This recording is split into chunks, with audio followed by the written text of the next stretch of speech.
Oke, mari kita lanjutin pembahasan soal Wisoktic yang tadi nggak kelar. Jadi bagi yang belum tahu atau tadi yang nggak ikut Wisoktic, ini adalah seri bagian 2 yang nyambung dari Wisoktic yang baru aja tadi selesai dilaksanakan tanggal 30 Oktober 2024, dan ada 3 soal yang belum selesai terbahas. Maka ini adalah lanjutkan untuk menuntaskan ketiga soal tersebut. Kurang lebih tadi dijelaskan terkait materinya, dan aku mengambil soal dari referensinya dari soal-soal UTS ITB tahun lalu, beberapa tahun lalu lebih tepatnya. Jadi kayak kurang lebih 3-5 tahun yang lalu, dan ya kita akan bahas soal itu. Untuk video yang part satunya mungkin nanti kalau aku udah dapat linknya, aku akan lampirkan di deskripsi, dan file ini pun juga bisa kalian akses nantinya di kolom deskripsi. Semangat guys. Oke, kita lanjut ke nomor selanjutnya. Sebuah balok yang dilengkapi dengan sebuah katrol licin memiliki massa M1 sama dengan 20 kg. Oke, dan dapat meluncur pada bidang datar kasar yang dengan koefisien gegesek statik dan kinetik masing-masing 0,4 dan 0,3. Balok kemudian digabungkan melalui sebuah tali dengan balok lain yang bermassa 5 kg seperti pada gambar. Oke, harusnya di konsep ini talinya tuh masih dianggap sebagai tali nggak bermassa, atau ya konsep katrol ideal. Kenapa? Karena ini sama kayak tadi yang sebelumnya udah dibahas, katrol di mekanika klasik ini, di mekanika dasar ini, sebelum kita masuk ke dinamika rotasi, itu masih dianggap kayak katrolnya nggak gerak berotasi, tapi kayak si talinya itu cuma lewat doang, cuma ngalir doang bahasanya. Bukan yang katrolnya muter. Nanti katrolnya muter itu kita bahas waktu dinamika rotasi, dan kalau katrolnya udah muter, kemungkinan tegangan tali sesama tali itu bisa beda. Tapi selama ini si katrolnya tuh ideal, dia nggak muter, bisa dianggap tegangan tali pada setiap tali itu adalah sama. Ya. Jadi kayak tali yang melewati di sini, dan di sini itu adalah sama. Kurang lebih seperti itu. Berarti ini aku tambahin aja, ini mungkin tali dengan katrol ideal kali ya. Katrol ideal, ya kurang lebih gitu. Kemudian oke, di sini enak dikasih mu s yang mana, mu k yang mana. Tapi kalau misalkan besok nggak dikasih tahu yang mana mu s yang mana mu k, pasti mu s itu nilainya lebih tinggi daripada mu k, karena mu s itu menandakan ketika bendanya masih diam, sedangkan mu k itu udah ketika bendanya mulai bergerak. Kurang lebih kayak gitu. Oke, kita langsung aja masuk ke poin yang A. Oke, disuruh gambarin diagram gaya yang bekerja pada masing-masing benda. Aku bisa kayak gambar ulang aja. Ini adalah massa benda 1, dan kemudian dia dihubungkan dengan katrol kayak gini, kurang lebih katrol yang lebih kecil aja. Nah, kurang lebih kayak gini. Terus ini disambungkan dengan massa benda ke-2. Ini adalah ini adalah massa 2, ini adalah massa 1. Oke, kita sekarang coba tinjau yang benda 1 dulu. Nggak sesederhana ini ternyata soal ITB. Oke, kurang lebih nanti ini dihubungkan dengan ini katrol, terus katrolnya itu dikaitkan dengan suatu tembok, yang mana artinya pada tembok ini dia melekat, nggak bisa berganti-ganti. Sedangkan yang ini itu aku ubah agak ini segini kali ya. Nah, terus ini dihubungkan. Nah, kurang lebih kayak gini. Nah, kalau bisa kita lihat di sini itu talinya yang di bagian ini itu ada 2 bagian, sedangkan yang bagian ini cuma ada 1. Kalian bayangin aja, kalian punya tali yang mana ini tuh dihubungannya kayak apa ya, bisa dibilang kayak diiketin 2 kali lah, sedangkan yang ini 1 kali doang. Nanti kalau kalian bayangin, ketika si misalkan benda 2 ini bergerak ke bawah sejauh 10 cm misalkan, maka si benda yang ini dia cuman bergeraknya cuman 5 cm. Kenapa? Karena 10 cm itu adalah gabungan dari 2 ini. Sedangkan kalau kita ambil setengahnya, ya berarti 10 dibagi 2, nilainya adalah 5 cm gitu. Atau misalkan kalau aku tulisin sebagai general gini kali ya, dia turun sejauh x meter, dia turun sejauh x meter, maka dia bergerak ke kanannya yang untuk benda satunya itu adalah sejauh x dibagi 2 meter, setengahnya gitu. Nah, artinya apa? Artinya nanti itu kita punya di sini percepatan si benda 1 itu sama dengan setengah kali dari percepatan benda 2. Dengan kata lain, percepatan benda 2 sama dengan 2 kali percepatan benda 1. Kenapa kita ngambilnya percepatan? Karena kalau kita ngomongin gaya itu lebih relevan ke percepatan di kinematika daripada kecepatan dan posisi atau waktu. Kita paling relevan tuh bicarain percepatan, karena itu pun udah di state sama di hukum 2 Newton, sigma sama dengan M kali A, ada F dan ada A di sana. Maka paling relevan kalau kita bicara tentang gaya ya percepatan itu si komponen mekanika kinematikanya gitu. Oke, setelah kita udah dapat konsep si ininya, si tali-talinya ini bergeraknya gimana, percepatan korelasinya gimana, benda satu dan benda dua. Sekarang kita coba lihat benda-bendanya yuk, dan mulai ngerjain yang poin A. Kita disuruh gambarin diagram gaya-gayanya. Oke, kita lihat benda satu. Karena benda satu bermassa, pastilah dia punya gaya berat. Dan karena dia berkontak dengan tanah, pastilah dia punya gaya normal. Terus kita lihat ternyata dia punya gaya gesek karena bidangnya kasar. Yaudah, berarti dia ada gaya gesek ke arah kiri. Kenapa ke arah kiri? Karena kita tahu kecenderungan arah gerak bendanya si satu itu pasti ke arah kanan karena ditarik oleh si yang benda dua ini. Makanya gaya gesek yang arahnya selalu berlawanan dengan kecenderungan arah gerak bendanya, dia akan mengarah pada kasus ini ke kiri. Gitu. Ini adalah F gesek. Ya, kurang lebih kayak gitulah. Gitu. Kemudian ada apa lagi? Oh, ternyata ada tegangan tali, tapi tegangan talinya kita lihat di sini ada dua, coy. Berarti ini dia ada secara kurang lebih secara apa ya? Sederhana itu nanti dia ada 2T lah. Ini ada T, ini ada T. Atau kalau misalnya aku sederhanain, dia ada ke sini sejauh 2T. Sebanyak 2T, kurang lebih kayak gitu. Tapi oke lah, kita bentuk dalam T-nya ada 2 kayak gini dulu, nggak masalah. Nah, baru kalau misalkan kita mau gambarin secara lengkapnya, itu kita pakai kesini, W itu dari pusat massa ke arah bawah, terus N2 terhadap permukaan kontaknya tegak lurus dan menuju dirinya sendiri, ini N1, gaya gesek melawan kecenderungan gerak bendanya, F gesek. Nah, yang ini baru kalau misalkan kita gambarin satu benda fokus kayak gini, ke diagram gayanya aja, bisa kita tulis sebagai 2T. Atau kalau misalkan disuruh diagram benda bebasnya, ya kita gambarin gini aja, ini N1, ini W1, ini adalah 2T, dan ini adalah ini adalah F gesek gitu. Mungkin aku agak geser aja biar nggak ambigu, ya kurang lebih kayak gitu.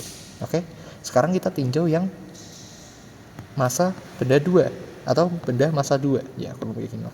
Benda massa 2 kita lihat karena dia punya massa, otomatis dia pasti ke bawah, W2. Terus karena dia ada tali, pasti ada tegangan tali. Udah, berarti kayak gini doang tuh. Nah, ini berarti ada ke sana W2, ke atas ada ke atasnya dari permukaan bendanya ya. Ini adalah T2 atau T aja lah ya. Karena ingat-ingat di sini meskipun tadi A-nya itu berbeda, tegangan talinya sama. Jadi tegangan tali yang ini dan yang biru ini itu nilainya sama. Kenapa? Karena di sini dinamika rotasi belum kita pelajari. Kita belum meninjau katrol yang benar-benar bergerak yang mana bisa saja menyebabkan si tegangan talinya itu berbeda. Jadi kayak kita masih meninjau katrolnya licin, gak bermassa talinya cuma lewat, di situ tegangan talinya sama. T W2, kurang lebih diagram kayak gini. Kalau kita diminta sebagai udah kan ya udah. Kalau kita diminta sebagai diagram benda bebasnya ya udah gampang. Ini T ke atas, ini adalah W2 ke bawah. Udah gitu doang. Gitu. Oke. Udah, kalian menjawab ini tuh udah lumayan dapat 10 poin harusnya. Karena AB doang kan satu soal 20 harusnya 10 poin. Gitu. Jadi kalian harus benar-benar pahamin yang harus benar-benar pahamin diagram benda bebas dan diagram gaya karena pasti itu keluar, bisa jamin pasti keluar. Yang B, tentukan percepatan dari masing-masing balok dan tegangan talinya. Nah, di sini kita harus ninjau dulu apakah benda itu bergerak atau enggak. Cluenya di mana kalau kayak gitu? Cluenya di soal ada mu S. Kalau di soal ada mu S, itu udah kemungkinan besar kita disuruh ngecek dulu apakah si bendanya gerak atau enggak. Beda kasusnya kalau kayak nomor 3 tadi, di mana langsung dikasih tahu mu K tanpa di situ ada mu S-nya. Berarti otomatis si soal itu udah langsung mendeskripsikan atau mengasumsikan kalau si baloknya pasti bergerak udah nggak lihat lagi berapa batasan yang harus dimiliki oleh benda untuk bisa bergerak dan melawan gaya gesek statiknya dan sebagainya, tapi kayak udah langsung diasumsiin aja si bendanya itu bergerak, nggak perlu ditinjau gaya statiknya lagi gitu kurang lebih. Nah, yang poin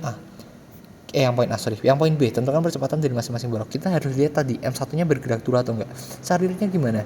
Cara lihatnya kayak gini, kita tinjau benda 2 deh misalkan. Kenapa? Karena gaya geseknya ada di benda 1. Kita tinjau benda 1, kenapa? Karena gaya geseknya ada di benda 1 tuh. Jadi kayak kita punya benda 1 tadi kayak gini kan ya.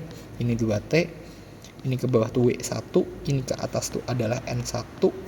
Terus kemudian ke kiri itu ada FG. Nah, kita harus tahu apakah si benda ini bergerak atau enggak. Acuannya gimana si benda itu bergerak?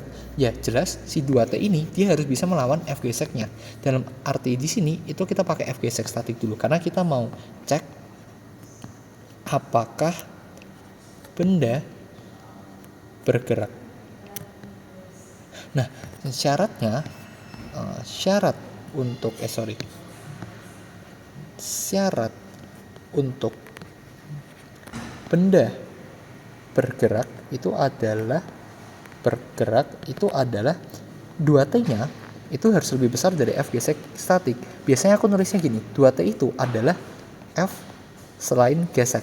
Ini adalah F atau gaya selain gaya gesek. Sedangkan FGS ini ya udah dia jelas adalah F gesek. Gitu. Jadi si gaya total semua gaya yang selain gesek itu harus setidaknya lebih dari F gesek. Lebih ya, bukan sama dengan. Itu syaratnya untuk dia bergerak. Tapi kalau misalkan gimana ya? Di sini lah ya. Sedangkan benda akan diam atau tidak bergerak, sama aja lah ya. Benda akan diam ketika si F geseknya, atau aku nulisnya gimana, F gesek statis itu lebih besar atau tidaknya sama dengan F SG, gaya selain gesek, kurang lebih kayak gitu. Makanya di sini kita perlu cek dulu si nilai dari gaya gesek statiknya berapa, dan apakah gaya selain geseknya bisa mengimbangi atau lebih besar daripada F gesek, maka dia bergerak, atau sebaliknya F geseknya lebih besar, makanya si bendanya diam. Kalau misalkan F geseknya lebih besar dan bendanya diam, oke, gampang, A-nya langsung sama dengan 0 karena ditanyain percepatan kan. Dan kalau kita tahu benda nggak bergerak, artinya ya percepatannya sama dengan 0. Tapi kalau misalkan dia ternyata bergerak, gaya selain geseknya lebih gede daripada gaya gesek statiknya, kita baru pakai yang hukum Newton, sigma F sama dengan M kali A. Di sana kita nanti pakainya gaya gesek yang kinetik, karena kita udah tahu si bendanya itu udah pasti bergerak, kurang lebih kayak gitu. Nah, oke, sekarang kita akan lakukan cek gerak sistem lah ya. Cek gerak sistem, apakah si sistem itu bergerak atau tidak. Gitu. Caranya kita cari dulu, mau cari apa nih? Boleh F gesek statiknya dulu, boleh F selain geseknya dulu, bebas mau yang mana. Misalnya kita pakai F selain gesek dulu kali ya. Atau F gesek dulu deh, biar kayak kita tahu nilai batasan si benda ini bisa bergerak tuh, atau ketika lebih dari G gesek statiknya itu berapa. F gesek statik itu mu S dikalikan dengan N. N di sini itu adalah N kontak si benda satu dengan lantai. Ya, N1 itu, berarti N1. Oke. Sebelumnya kita nggak tahu N1. Mu S mungkin oke lah dari kasih tahu di soal. Biasanya emang konstan tuh koefisien itu dikasih tahu di soal. Kita yang belum tahu adalah N1-nya. Gimana caranya N1? Kita lihat N1 itu ada di sumbu Y kalau geraknya kayak gini, dan aku mendefinisikannya sumbu X-nya tuh ke sini, Y-nya tuh ke atas, kurang lebih gitu. Nah, kita lihat pada sumbu Y, benda itu nggak bergerak. Benda itu hanya bergerak pada sumbu X ke kanan atau ke kiri doang. Ya kalau dalam ini konteksnya ke kanan kan, karena ditarik oleh benda 2 yang ada di sebelah kanan balok 1. Kalau dengan kata lain, karena benda itu cuma bergerak di sumbu horizontal, maka si sumbu vertikalnya gaya-gayanya resultannya sama dengan 0, karena tadi dia nggak bergerak. Maka kita bisa gunakan sigma Fy sama dengan 0 di sini. Oke, sigma Fy itu ada apa aja? Ternyata yang ke atas ada N1, yang ke bawah ada W1 sama dengan 0. Ya udah, berarti N1 sama dengan W1 sama dengan M1 dikalikan dengan percepatan gravitasi. Masukin M1-nya nilainya berapa? Kita tahu pada soal ternyata M1-nya 20 kg. Ya udah, berarti kita punya 20 dikaliin dengan 10. Misalkan di sini percepatan gravitasinya adalah 10 meter per second kuadrat. Itu biasanya dikasih tahu pada soal. Contohnya kayak gini lah. Ya, contohnya kayak gini jika digunakan itu dan sebagainya. Nah, kemudian kembali pada soal, kita bisa temukan kemudian N1-nya sama dengan 20 kali 10 berapa? 200, satuannya N, gaya Newton berarti. Oke, kita kemudian bisa substitusikan ini ke dalam sini, sehingga kita akan dapatkan F geseknya itu adalah F gesek statiknya lebih tepatnya. Mu S-nya kita masukin nilainya 0,4 kalau nggak salah. Iya benar, 0,4 ini ya. Terus 0,4 dikalikan dengan N1-nya yaitu 200. Ya udah, kita ketemu nolnya coret, berarti 80 Newton. Ini adalah batasan agar sistem atau benda sama aja tetap diam atau tidak bergerak, kurang lebih kayak gitu. Oke. Nah, selanjutnya kita cari nih gaya selain geseknya, apakah dia lebih besar, lebih kecil, atau sama dengan si gaya gesek statiknya ini. Kalau dia lebih kecil atau sama dengan, pasti bendanya diam. Tapi kalau si gaya selain geseknya lebih gede daripada gaya gesek statik, pasti dia bergerak masuknya. Oke, sekarang kita tinjau, berarti yang pada saat ini kita tinjau F selain gesek.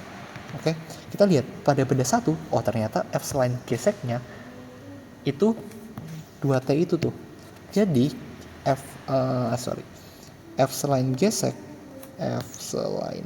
itu hanya 2T. Tapi kita nggak tahu nilai T itu berapa, makanya kita mau cari si nilai T-nya dulu, mau nggak mau. Cara nyarinya gimana? Kita fokus ke benda 2 sekarang. Benda 2 itu cuma ada T dan W2. Secara nggak langsung, atau bisa analoginya pakai hukum 1 Newton, kita tahu kalau T itu akan seimbang atau ekuivalen dengan T itu akan ekuivalen dengan itu kan, W2 kan. Atau aku bisa tulis sebagai sigma F benda 2 kali ya, sama dengan 0. T dikurangi dengan W2 sama dengan 0. Berarti kita tahu di sini T-nya sama dengan W2 atau M2 dikalikan dengan percepatan gravitasinya. M2-nya masukin berapa nilainya? Oh, ternyata 5 kg. 5 kg dikalikan dengan gravitasinya misalkan 10. Ya udah, kita ketemunya 50, satuannya Newton karena tegangan tali itu bentuk dari gaya. Oke, sekarang kita lihat. F selain gesek itu adalah 2T. Yang dimana kalau kita substitusikan T-nya, kita akan dapatkan 2 kali 50, yaitu 100 Newton. Nah, dari sini kita lihat kesimpulannya, si F selain gesek ini yang mana nilainya adalah 100, dia lebih gede daripada si F gesek statiknya, bener gak? Yang nilai cuma 80 Newton. Makanya dapat disimpulkan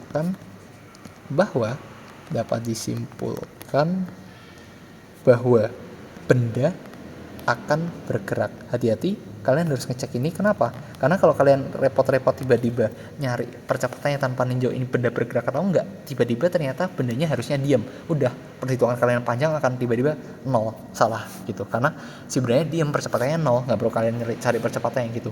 Tapi kalau kasusnya kayak gini, dapat disimpulkan bahwa benda bergerak, baru selanjutnya kita tinjau si percepatannya, nilai percepatannya. Kita pakai apa? Pakai sigma F sama dengan M kali A. Kenapa? Ya udah gampang, karena kita tanyain percepatan. Persamaan apa lagi yang menghubungkan gaya dan percepatan yang kita kenal selain sigma F sama dengan M kali A. Masukin aja sigma F sama dengan M kali A, percepatan dari masing-masing belok. Tapi ingat di sini itu hanya ada 2, A1 dan A2. Maka kita tinjau ada sistem 1 dan sistem 2. Sistem 1 itu misalkan sistem untuk benda 1 ya. Jadi kita tahu di situ, kita gambarin diagram benda bebasnya kurang lebih kayak begitu, dan kita akan dapatkan kalau sigma F-nya tuh adalah 2T dikurangi FG kan. Jadi 2T dikurangi FG. Nah, di sini aku acuannya adalah ke arah geraknya ya. Karena arah geraknya itu ke arah kanan, maka yang aku ambil positif tuh 2T-nya. Karena yang 2T itu arahnya ke kanan kan vektornya gitu. Nah, di sini FG-nya kita bisa spesifikkan lagi menjadi FGK. Kenapa? Karena di kasus ini kita udah tahu bendanya pasti gerak, pakainya FG kinetik. Jadi kita tahu 2T dikurangi FGK sama dengan M benda 1, karena ini kita lagi spesifik bicarain benda 1 dikalikan dengan A1 gitu. Oke, kita boleh bawa ini sebagai persamaan 1 dulu, kayak simpen dulu. Kemudian kita tinjau sistem yang kedua. Sistem yang kedua itu kita lihat benda 2, berarti benda massa 2. Nah, kita lihat sini benda massa 2 itu cuma ada gayanya si W2 dan T, tegangan tali. Gitu. Sorry. Nah, kita lihat arah geraknya itu kan ke arah bawah kan. Maka yang positif di sini aku ambil acuannya adalah W2-nya. Jadi kita tahu W2 dikurangi T sama dengan M2 spesifik dikalikan dengan A2. Nah, kayak kataku sebelumnya di bagian 1, kasus katrol ini sangat-sangat istimewa Pak, dan sangat menyenangkan. Jadi si tali itu meskipun dia bentuknya kayak gini ya, tipe soal itu kayak kita bisa panjangkan menjadi tali biasa yang panjang gitu. Maksudnya gini,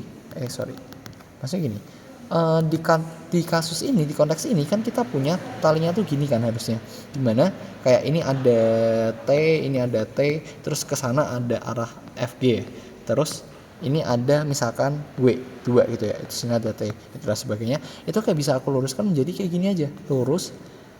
Yang T ini itu misalkan T di sini, yang ke sana itu adalah W2, terus ada yang arahnya itu ke sana menghambat FG gitu. Jadi kayak berarti ini ada T, 2T gitu. Jadi kayak kita pintar-pintar ngevisualisasiin atau logikain atau ngegambarin peristiwanya itu gimana. Ingat-ingat untuk kasus katrol itu istimewa, jadi kayak kita nggak perlu ribet-ribet ninjau si trigonometrinya, sin kostannya dan sebagainya, tapi kayak cuman kita perlu bawa si tali itu kita lurusin aja, kita lihat GG-nya kayak gimana, seperti itu. Nah, oke, kita punya sistem 2 udahan, ini adalah persamaan 2 berarti. Oke, di sini kita udah tahu apa aja, W2 bisa lah ya, kita tahu M2, tahu G, FGK juga bisa, 2T yang kita nggak tahu, dan A1 dan A2. Oke, bisa dong, kita punya 2 persamaan, punya 2 variabel yang berbeda, harusnya bisa di-solve. Tapi ini masih dalam 3 variabel, karena kita nggak tahunya ada T, A2 dan A1. Kita perlu gabungin menjadi 2 persamaan dan 2 variabel. Gimana caranya? Ya udah, kita pakai pengetahuan kita, yaitu A2 sama dengan 2A1 aja. Kurang lebih gitu. Dan di kasus ini arahnya tuh sama, karena kalau kita lihat si A-nya ini itu kan arahnya ke kanan, yang A1, dan A2 itu arahnya ke bawah, makanya mereka searah, kayak alurannya kayak gini ya, searah. Beda ceritanya kalau misalkan A yang satu itu ke kiri, yang kanan itu ke arah bawah, atau kalau kita lurusin talinya itu mereka berlawanan. Nah, kalau mereka udah berlawanan kayak gitu kayak gitu contohnya, kita perlu kasih tanda negatif, karena mau gimana pun percepatan A itu harusnya adalah besaran vektor, yaitu yaudah kita punya A2 sama dengan 2A1 itu sebagai persamaan ke-3 misalkan kayak gitu. Nah, biar gampang aku bisa substitusiin dulu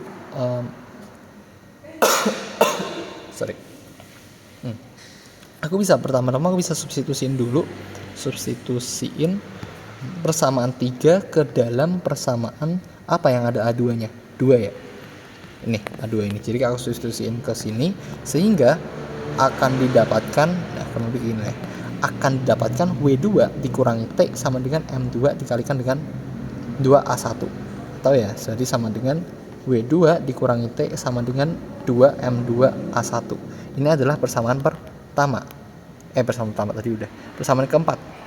Oke, nah persamaan keempat ini kita harusnya bisa otak-atik antara eliminasi atau substitusi dengan persamaan pertama, yaitu 2T dikurangi FGK sama dengan M1 dikalikan dengan A1.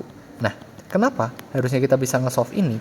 Karena di sini itu unknown variabelnya cuman T dan A1, dan kita punya 2 persamaan, bisa dong. Contohnya apa? Misalkan aku punya A plus B sama dengan 6, A min B sama dengan 3. Bisa solve dong antara eliminasi, substitusi dan sebagainya. Ini pun sama, kita punya 2 persamaan dan punya 2 unknown variabel. Makanya harusnya kita bisa otak-atik sehingga ketemu jawaban yang kita inginkan. Di sini kita mau nyari apanya dulu, bebas sih sebenarnya. Kita substitusiin apa ya? Substitusiin T-nya dulu kali ya. Karena kita mau nyari A1 kan. Oh, ini percepatannya gimana? Masing-masing, dari masing-masing balok. Oke lah, ada A1 dan A2 berarti nanti artinya. Oke, kita tinjau persamaan yang ini dulu ya, yang persamaan keempat dulu. W2 itu adalah M2 dikalikan dengan G dikurangi dengan T-nya dikurangi dengan atau kita benar yang mana ya? Atau gini deh, yang persamaan kedua ini itu aku ubah dulu A1-nya menjadi 2T dikurangi FGK dibagi dengan M1. Oke. Nah, ini aku substitusiin ke dalam sini nih. Ini adalah persamaan 5, boleh, atau nggak usah relasi persamaan. Aku nanti kasih itu aja, lambang substitusiin. Jadi ini kita tahu W2, kita masukin aja. W2 itu adalah M2 dikalikan G dikurangi dengan T, karena kita masih nggak tahu variabel G itu dengan talinya, sama dengan 2 dikali M2 dikalikan dengan A1. Nah, A1 tunya tuh yang ini nih, 2T dikurangi dengan FGK dibagi dengan M1. Oke, dah kita tinggal masukin aja angkanya. M2 berapa? 5 kilo kan tadi. Dikali gravitasinya 10, percepatan gravitasinya. Dikurangi T sama dengan 2 dikali M2 tadi berapa? Sama dengan 5 kilo juga kan. Dikali dengan 2T. Itu yang kita tahu. Nah, sekarang kita tapi belum nyari FGK-nya ternyata. FGK itu adalah μk dikalikan dengan N. Oke, dibagi dengan M1-nya tadi 20 kilo ya. Ya, kurang lebih kayak gitu. Nah, kemudian ya, aku sukai kalau kayak gini, analisis matematik banget, seru. Jadi kita bisa simplifikasi yang 5 kali 10 jadi 50, min T sama dengan 2 kali 5 10 dikalikan dengan 2T dikurangi μk-nya tadi berapa? Kalau nggak salah 0,3 ya. Iya, 0,3 benar. Benar, iya benar kan? Ya 0,3 kita masukin aja 0,3 dikaliin n-nya. Nah n di sini itu cara nyarinya masih sama karena dia mendefinisikan n yang sama kan, yaitu gaya kontak antara si benda satu dengan lantai, lebih tepatnya N1 sih, yaitu ditentukan nih N-nya sama dengan 200 Newton. Maka kita bisa pakai itu, ini N-nya ganti aja deh sebagai N1 misalkan, dikaliin dengan 200 dibagi kemudian dengan berapa nilainya? 20 kan. Ya udah, kita akan ketemu 50 men T sama dengan, ini coret aja satu, ini coret dua nggak masalah, 2T dibagi 2T terus dikurangi 0,3 dikali 200 sampai dibagi 2, berarti 0,3 kali 100 ya, 30 ya, gitu kurang lebih. Ini udah berarti kita punya, misalkan yang ini aku pindah ke sini, T-nya kita akan dapatkan 2T sama dengan 2T sama dengan 50 ditambah 30 ya. Ya benar, sama dengan 80. Ya udah, berarti kita punya T-nya adalah 40 satuannya Newton gitu. Oke, kita baru dapat T-nya, sedangkan yang ditanya tuh A-nya juga ditanyakan di sana. Ya udah, kita substitusi nilai ini ke dalam satu persamaan yang cuman ada T doang. Yang lainnya kita kayak udah tahu gitu loh. Yang mana? Bentar, T ya. Itu boleh sih. Yang ini aja sih. Benar. Yang ini aja boleh deh. Atau pakai yang ini juga sebenarnya boleh sih. Bebas mau mana. Misalkan kita pakai yang ini aja kali ya. A1 sama dengan 2T. Oke. A1 sama dengan 2T. Nah, ini 2T-nya ini kita masukin sini. 2 kali 40. Terus dikurangi FGK. FGK itu tadi μk dikali dengan N1 dibagi dengan massa 1, di mana massa 1 adalah 200 itu beratnya 20. Yaudah, kita bisa cari aja 2 kali 40 itu 80 dikurangi dengan μk-nya itu 0,3 ya tadi. Ya 0,3 untuk yang koefisien gegesek kinetiknya. Ya oke, benar. Ini 0,3 terus dikalikan dengan N1. N1 tadi nilainya 80 kalau nggak salah. Iya. N1-nya 200. Hah? N1-nya 200. Iya lagi bener 200. Iya benar-benar, sorry. Salah baca tadi, 80 tuh mies-nya ya. Mies kali N. Ya ini adalah 200. Kalikan dengan 200. Kemudian dibagi dengan 20. Udah ketemu harusnya A1-nya berapa. Kita coba cari. 80 dikurangi dengan ini coret 60 ya. 60 dibagi dengan 200. Sorry, ini 200. 20 bener kok. Sorry, agak nge-lag otak. Iya benar 20. Ya udah, berarti kita ketemu 20 dibagi 20 sama dengan 1 satuannya meter per second kuadrat si percepatan. Gitu. Iya benar, harusnya gitu. Oke. Nah, itu tapi baru percepatan oleh benda 1. Kita tahu percepatan oleh benda 2 sama dengan 2A1. Ya udah, tinggal substitusin aja 2 dikaliin dengan 1. Ini kita substitusin situ sehingga didapatkan 2 satuannya meter per second kuadrat. Ya kurang lebih kayak gitu. Ini adalah jawaban untuk nomor berapa kalau sini 5 kayaknya kalau salah ya, kurang lebih kayak gitu guys. Aman. Kalau ada yang mau tanya di kolom chat aja, nggak apa-apa. Semoga aku membaca dan bisa menjawab gitu. Nah sekarang kita ngerjain yang nomor ini nih, nomor selanjutnya nomor berapa, 6 kalau salah ya, harusnya 6. Nah di nomor 6 ini kita udah mulai masuk ke tinjauan usaha energi. Kita dari belum nyari usaha energi, sekarang kita akan membantai usaha energi gitu ya. Nah oke, soalnya kita baca, sebuah benda bermassa 1 kg awalnya diam pada posisi O yang berada pada ketinggian H0 sama dengan 1 meter, dan kemudian benda tersebut didorong oleh gaya konstan sebesar F hingga mencapai titik A yang berjarak X1 0,8 meter dari titik O. Kemudian gaya berhenti dan sebagainya, lintasan O, A, B, C, D licin, dan gambar visualisasi lintasannya itu diberikan pada gambar terlampir di bawahnya, di bawah soalnya gitu.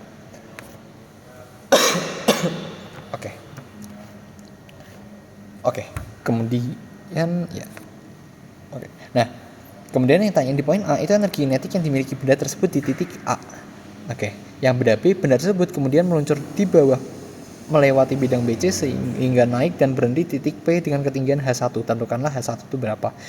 Dan yang C itu jika tidak ada gaya dorong, kemudian benda ini tentukan jarak antara titik D dan titik E ketika dia udah mulai masuk ke tahap yang ada gaya geseknya karena naik kasar. Oke.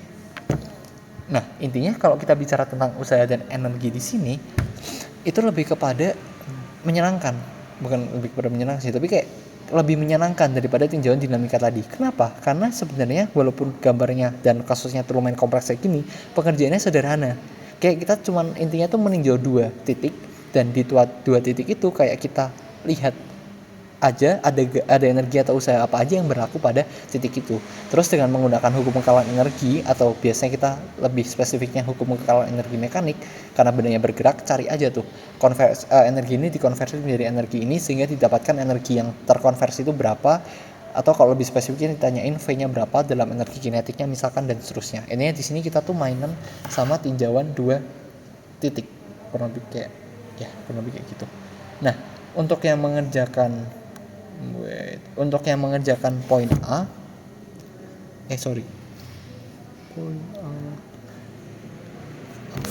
poin A itu kan ditanyakan, dan agak cara kerja.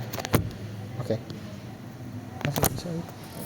Poin A itu kan energi kinetik kan dimiliki benda di titik A. Artinya salah satu titik yang kita tinjau ya pasti di A dong. Ini. Jadi kayak titik ini tuh kita pasti tinjau. Tapi kayak kataku tadi, energi usaha itu kita ninjaunya antara 2 titik. Jadi di sini kita perlu ninjau titik satunya lagi kira-kira di mana. Gitu. Ternyata kita tahu pada posisi O berada pada ketinggian ini. Nah, bendanya itu didorong oleh gaya konstan sebesar 10 Newton hingga mencapai titik A yang berjarak ini dan seterusnya. Ya udah, maka mau nggak mau acuan titik kita salah satu yang paling mudah itu adalah titik O. Di sini intinya kayak kita akan membandingkan titik O dan titik si A ini gitu. Nah, ada tambahan pengetahuan, si F ini itu lihat konstan. Artinya kalau konstan kita pakai yang W-nya nanti sama dengan F kali S. Ini kalau nggak salah aku udah tulisin juga ya di catatan note-nya Lisoctits. Kalau gaya atau belum ya? Oh, usaha energi agak bawah nih. Usaha energi, nah ini dia. Ini kalau misalkan dia ini udah. Untuk gaya konstan itu tinggal W sama dengan F kali S. Tapi kalau gayanya berubah-ubah, kita perlu mengintegralkan atau mengdiferensialkan si persamaannya itu. Nah, karena di sini F-nya itu udah dikasih tahu sama dengan konstan, yaitu 10 Newton besarnya. Ya udah, berarti kita tahu kita pakainya yang ini nih, W sama dengan F kali S. Intinya itu. Oke, kita lihat di poin A, di titik A ada gaya apa aja yang berlaku di sana. Sebuah benda awalnya diam. Artinya apa awalnya diam? Ya jelas dong, dia tidak punya kecepatan. Karena dia tidak punya kecepatan, ini kita bisa tulis sebagai V-nya sama dengan 0, maka apanya yang 0 juga? Energi kinetiknya. Kenapa? Karena energi kinetik itu kita tahu itu adalah energi yang dimiliki oleh suatu benda ketika dia bergerak. Nah, ini aja bendanya nggak bergerak, kecepatannya aja 0, maka ya udah pasti si energi kinetiknya nilainya sama dengan 0 gitu. Oh, sebelumnya aku tulisin deh. Tinjau titik O dan titik A gitu. Pada titik O total energinya gimana ya total energinya boleh deh.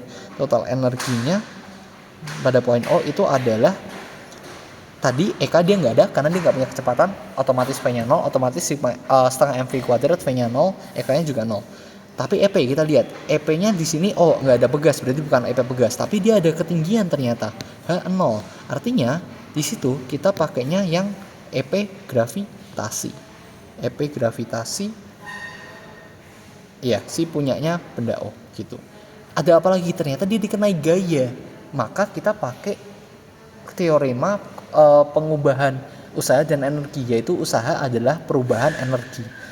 Atau di sini ya udah kita tulisin sebagai W aja, W dari O gitu kurang lebih. Ada lagi nggak kira-kira EP pegas lagi nggak ada? Oke, ya udah, kemungkinan berarti dari usaha energi yang kita kenal, produk-produk energi dan usaha yang kita kenal, kemungkinan persamaannya ini doang gitu.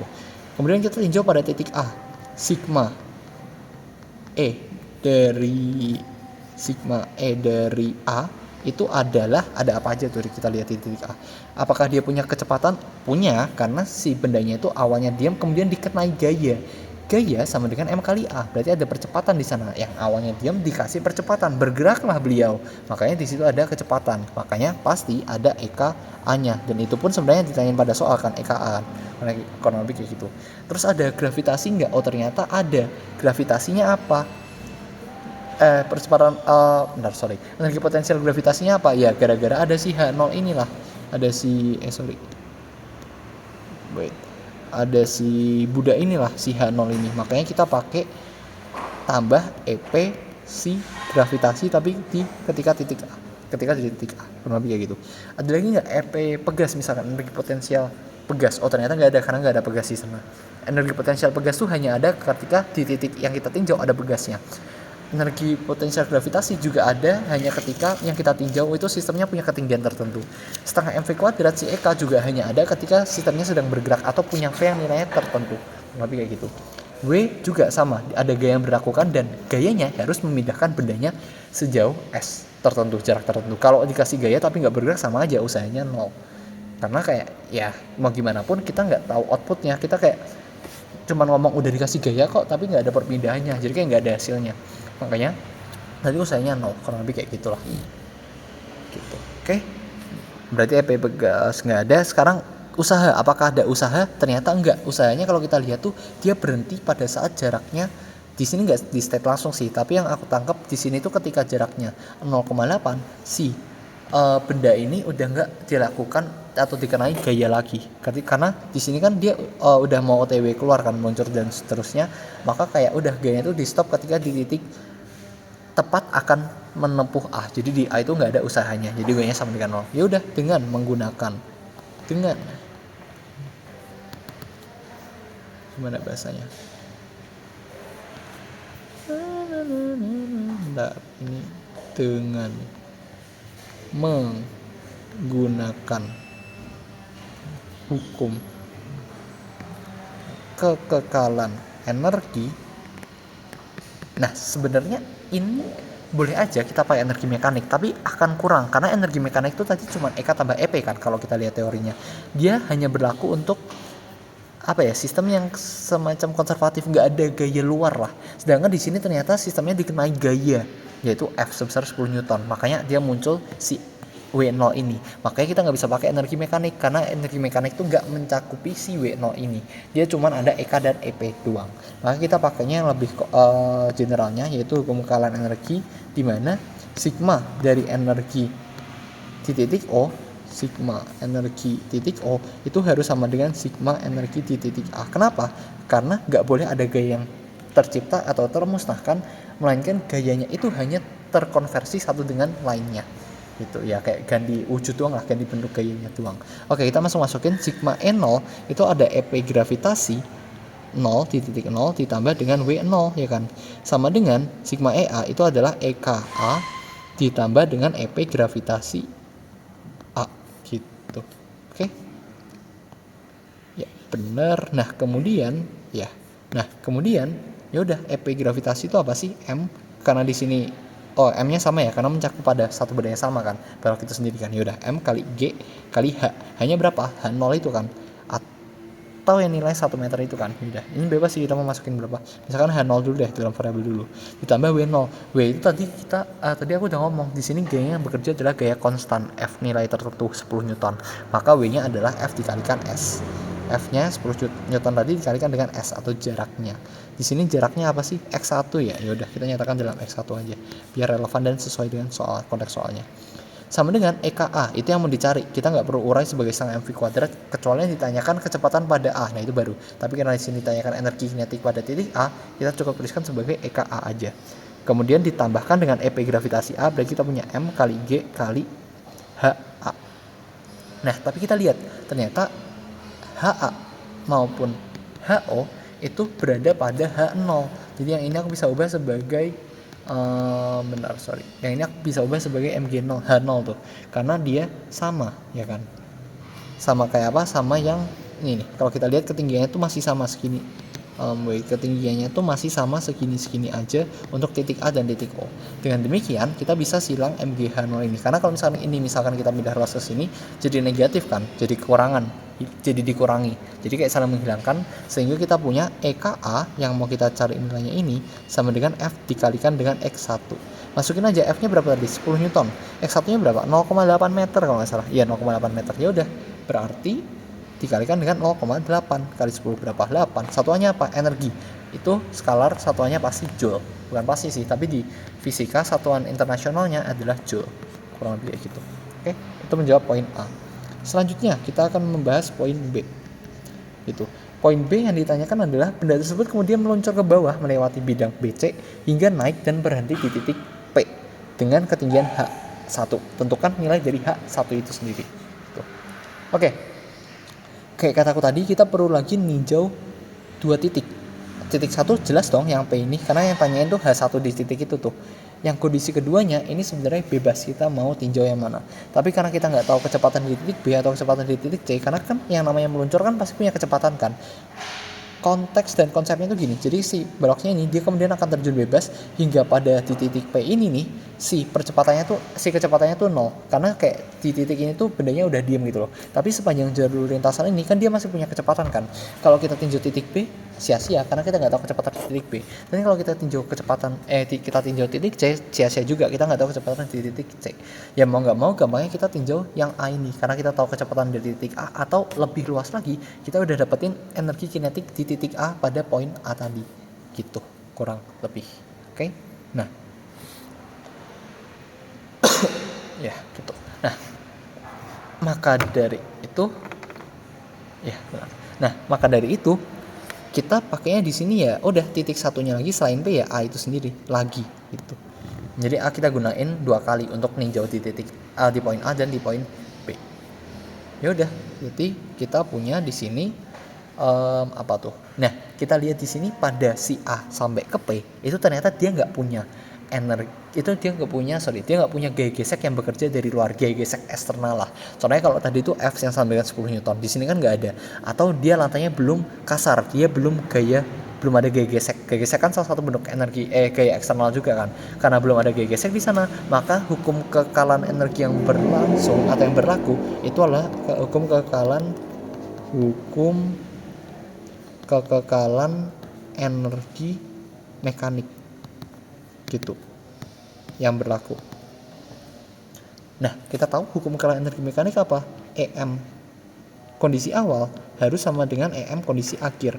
Artinya EK kondisi awal kita langsung masukin aja kali ya. Awalnya itu kan bendanya di titik A kan tadi. Ya udah berarti EMA sama dengan EM di titik P gitu. Berarti aku punya EKA tambah EPA sama dengan EKB ditambah dengan EPB. Udah sesederhana itu. Sebenarnya kalau misalkan nanti ada pegasnya, EP ini akan berlaku 2. Pertama gravitasi dan yang kedua pegas. Tapi kita lihat di konteks ini ternyata dia nggak nyinggung pegas sama sekali. Oh ya udah, berarti yang relevan EP-nya itu ya satu-satunya si gravitasi itu. Oke, kita masukin EK di A, kita udah dapat nilainya pada poin A yaitu sebesar 8 Joule ditambah dengan EPA. EPA itu apa? Masa baloknya dikalikan dengan ininya, percepatan gravitasinya dikalikan dengan H di titik A kan. H di titik A itu apa? Ternyata H0 ini. Ya udah berarti kita pakainya yang H0 itu. Gitu, H0. Sama dengan EKB. EKB itu adalah setengah dikalikan M dikalikan VB. Kita lihat ketika di titik P, kok B sih ini? Anjir, P, sorry ngantuk. Di titik P ya. Nah, ketika titik P ternyata bolanya itu udah berhenti bergerak karena itu kayak ketinggian maksimumnya. Artinya kecepatannya 0 di sana. Makanya dimasukin 0 dikuadratkan. Ditambah dengan EPP. EPP itu apa? M dikalikan G dikalikan dengan HP. Nah, H di titik P di sini lebih relevan kalau kita ngomongnya langsung sebagai sebagai H1 gitu. Oke. Iya, benar. Nah, ya udah berarti kita masukin hanya di sini yang kita libatkan adalah H1 gitu. Oke, paham ya? Jadi di sini kita punya 8 tambah M. M-nya berapa sih masa baloknya? Dikasih tahu enggak? Dikasih tahu ya, 1 kg ya. Masa balok bermasa 1 kg awalnya diam dan seterusnya. Berarti ini 1 kg dikali G-nya misalkan aku sini masukin 10, H0-nya tadi 1 meter. Sama dengan setengah dikalikan M-nya itu 1 dikalikan dengan 0 kuadrat. Ayo kenapa ngitung sama aja 0 ya? Ditambah M-nya tadi adalah 1 dikalikan G-nya itu 10 hanya adalah yang dicari H1. Ya udah berarti aku punya 8 ditambah 1 kali 10 kali 1 berapa? 10 kan? Sama dengan setengah kali ini 0 ditambah dengan 10H1. Ya udah, berarti aku punya H1 sama dengan 8 tambah 10 berapa? 18 dibagi dengan 10 dari sininya nih. Pembagiannya pindah ruas. Itu. Sehingga kita akan dapatkan ketinggiannya itu sebesar 1,8 meter acuannya dari atas tanah. Gitu. Oke, aman yang poin B. Intinya di energi usaha ini kayak kita ninjau 2 titik doang. Terus kita lihat ada energi dan usaha apa aja di sana. Kita pakai hukum kekalan energi atau lebih spesifiknya energi mekanik, solve harusnya. Gitu. Poin C, jika tidak ada gaya dorong F dan laju di titik A adalah tidak ada gaya dorong F dan laju di titik A adalah 10 meter per second. Oke. Kemudian benda bergerak dan berhenti di titik E. Oke. Yang berada pada permukaan D yang kasar, tentukan jarak antara titik D dan titik E. Oke.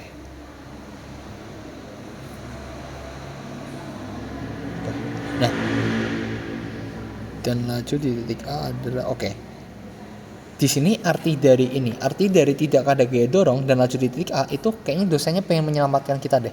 Maksudnya kalau misalkan kita di poin B kan, yang tadi poin B kan emang ngacu dari poin A, jawaban poin A kita taruhin di poin B kan. Tapi poin C ini beda. Kita nggak perlu jawaban di poin A dan poin B untuk mengerjakan poin C ini. Kenapa? Karena kalau misalkan kita kerjain A terus ternyata salah, kita masukin ke B dan ke C, udah mampus, semuanya salah. Tapi di sini dosennya baik, di titik A itu dikasih misalkan kecepatannya itu 10 meter per second dan dia nggak ada gaya dorong F ini kayaknya nggak terlalu relevan. Nanti kita lihat ya. Kita pakainya ini, kemudian benda bergerak dan berhenti di titik E pada saat ketinggiannya H2 sama dengan 2 meter yang berada di permukaan D kasar dengan koefisien gesek-gesek demikian dan demikian. Tentukan jarak antara titik D dan titik E. Oke, bisa aja. Pertama, kita tadi definisiin kita mau tinjaunya titik mana dan titik mana. Kita lihat. Yang ditanyakan itu adalah titik E. Berarti mau nggak mau salah satu titiknya itu harus dikatakan di titik E ini nih. Gitu. Tinjauan kedua itu bebas, tapi di sini yang di poin C dikasih taunya tuh kecepatan pada poin A. Secara nggak langsung si soal ini pengen mengarahkan kita untuk ngerjain poin yang ditinjau antara titik E dan titik A. Jadi titik A ini digunain 3 kali, emang dia multi talenan ya guys ya. Di poin A, B, C semuanya dipakai di titik A gitu. Ya udah, kita tinjau A dan C. Kemudian lihat di sini ada gaya gesek yang berlaku di lantai ini. Artinya nggak berlaku hukum kekekalan energi mekanik. Karena ada gaya non konservatif yang merupakan gaya energi akibat gaya eksternal atau gaya dari luar. Makanya kita kembali pakai hukum kekekalan energi aja. Kita main aman kayak yang poin A tadi. Dengan menggunakan hukum kekekalan energi biasa, kita bisa dapatkan ini. Pertama, kita perlu tinjau terlebih dahulu poin A atau titik A lah ya. Titik A. Kenapa? Karena tadi kita bandinginnya titik A dan titik P kan. Bukan titik P, titik E ya. Titik E kan. Maka kita ya mau nggak mau tinjau dua-duanya. Pertama-tama kita tinjau titik A dulu. Di titik A itu tadi kita udah tahu dia ada kecepatan, berarti pasti ada EKA, terus ada ketinggian, pasti ada EP gravitasi A. Aku langsung tulis EP aja. Ini maksudnya EP gravitasi, karena kan nggak ada pegas kan di kasus ini, jadi kayak jelas nggak ada energi potensial pegas di sana. Ditambahin apa lagi? Ada G gesek nggak? Ternyata di titik A itu belum ada G gesek, berarti artinya ya udah 2 ini doang tanpa W gesek gitu. Nah, sedangkan yang pada titik tinjau titik E itu ada apa aja di sana? Kita lihat. E itu pertama ada ketinggian. Jadi pastilah dan haruslah di sana ada yang namanya energi potensial gravitasi si titik E gitu. Apalagi ternyata diam. Artinya diam apa? Dia V-nya 0, nggak punya EK kan? Ya udah. Tapi kita lihat ternyata dia punya gaya gesek dari luar. Berarti kita punya W di titik E, yaitu usaha yang diakibatkan oleh gaya gesek tersebut, yang yaitu berarti gaya gesek dikalikan dengan S atau perpindahannya. Di sini itu adalah sigma. Kurang itu deh kayaknya. Di sini itu adalah sigma E-nya titik A, sedangkan di sini itu sigma E-nya titik E gitu. Gitu. Nah, dengan menggunakan hukum kekalan energi, kita akan punya sigma EA itu akan sama dengan sigma E. Di sigma EA kita tahu ada apa aja. Ada EKA dan energi kinetik di titik A ditambah dengan energi potensial di titik A, lebih tepatnya energi potensial gravitasi gitu. Iya benar. Nah, ini akan sama dengan total energi di titik E, yaitu EPE ditambahkan dengan usaha gaya gesek yang ada di titik D sampai E. Yaudah, kita tinggal masukin aja. EK1 setengah kali M, baloknya sama, jadi kita M-nya mengacu hal yang sama, dikali dengan V, berarti ini VA kuadrat, ditambah dengan EPA, berarti M kali G kali H. Hanya apa? H0, karena titik A itu tadi yang berlaku H0 kan, yang sebesar 1 meter itu. Jadi kita pakai H0, kemudian MG udah bener, kita masukin EPE. M dikalikan G, tapi di sini hanya udah bukan 0 lagi, tapi H2, yaitu 2 meter kalau di soal ini. Gitu. M-nya masih mengacu hal yang sama, terus WE. WE itu berarti kita perlu nyari F geseknya dikalikan dengan S-nya atau perpindahannya. Dalam konteks ini berarti S-nya itu harusnya S D ke E. Karena G geseknya kan cuma berlaku dari titik D ke E. Berarti kita pakai perpindahan posisinya itu dari titik D ke titik E juga. Kurang lebih kayak gitu. Ya. Benar sekali. Ya udah, kita bisa kerjain, kita masuk mesin aja angkanya. 1/2 dikali dengan M-nya berapa? Dikasih tahu nggak? 1 kilo ya tadi ya, masih dalam 1 kilo yang sama, dikalikan VA. VA itu dikasih tahu di titik di poin C, yaitu 10 meter per second kecepatan di poin di titik A, yaitu 10 dikuadratin, ditambah M-nya masih sama, yaitu 1 dikalikan G-nya 10, atau tulis gini, 1 dikaliin 10 dikaliin H0. H0-nya berapa tadi? 1 meter ya kan. Ya udah, sama dengan M ini 1 kali 10. Nah, bedanya di sini. H2 di sini itu udah menjadi 2 meter, bukan lagi dalam 1 meter kayak yang H0 awal. Gitu. Nah, terus perlu ditambah dengan FG. FG itu apa? Oh ya, di sini lebih tepatnya kita pakai FGK ya. Kenapa? Karena waktu kita ninjau ini, meskipun ujungnya akhirnya si benda itu diam, tapi awal kita tinjau itu bendanya udah bergerak. Intinya kalau misalkan kita masukin pakai kalau kita masukin pakai statik, itu artinya awal-awal kondisinya tuh harus diam dulu, baru kemudian dia bergerak. Itu kayak lebih tepatnya statik itu lebih untuk menguji si benda itu bergerak atau enggak sih. Sedangkan kalau awalnya itu udah bergerak meskipun akhirnya nanti diam, kita tetap sudah dari awal pakai yang gaya gesek jenis kinetik, kurang lebih kayak gitu. Ya, kurang lebih kayak gitu. Jadi di sini kita pakainya gaya gesek kinetik. Gaya gesek kinetik itu apa? Μk dikalikan dengan N-nya. Nah, di sini N yang dimaksud adalah N benar udah mulai ngantuk, guys. Oke, N bendanya itu kalau kita tinjau lebih lanjut, di sini tuh akan ada gaya-gayanya tuh. Kita akan coba tinjau di sumbu Y aja, karena kita kan mau lihat N-nya tuh. N-nya kan di sini kan. Atau ketika bendanya itu di sini. Jadi kayak misalkan kita udah bayangin ada bendanya di sini gitu ya. Kita pakai warna hitam aja deh. Oke, kita pakai warna ini. Nah, kurang lebih bendanya kayak gini. Kemudian di sini nih kita urai gaya-gayanya, tapi yang searah dengan arah gaya, bukan searah sih, yang berada dalam satu sumbu dengan arah si gaya normalnya. Karena gaya normal tuh terhadap lantai arahnya ke atas di balok ini, ya udah berarti mau nggak mau kita tinjau W beratnya atau gaya beratnya. Ini adalah N, kurang lebih kayak gitu. Mungkin aku nanti gambarin di bawah aja biar lebih jelas lagi. Bisa nggak dapet ini? Bentar, Μk kali N tambah FGK.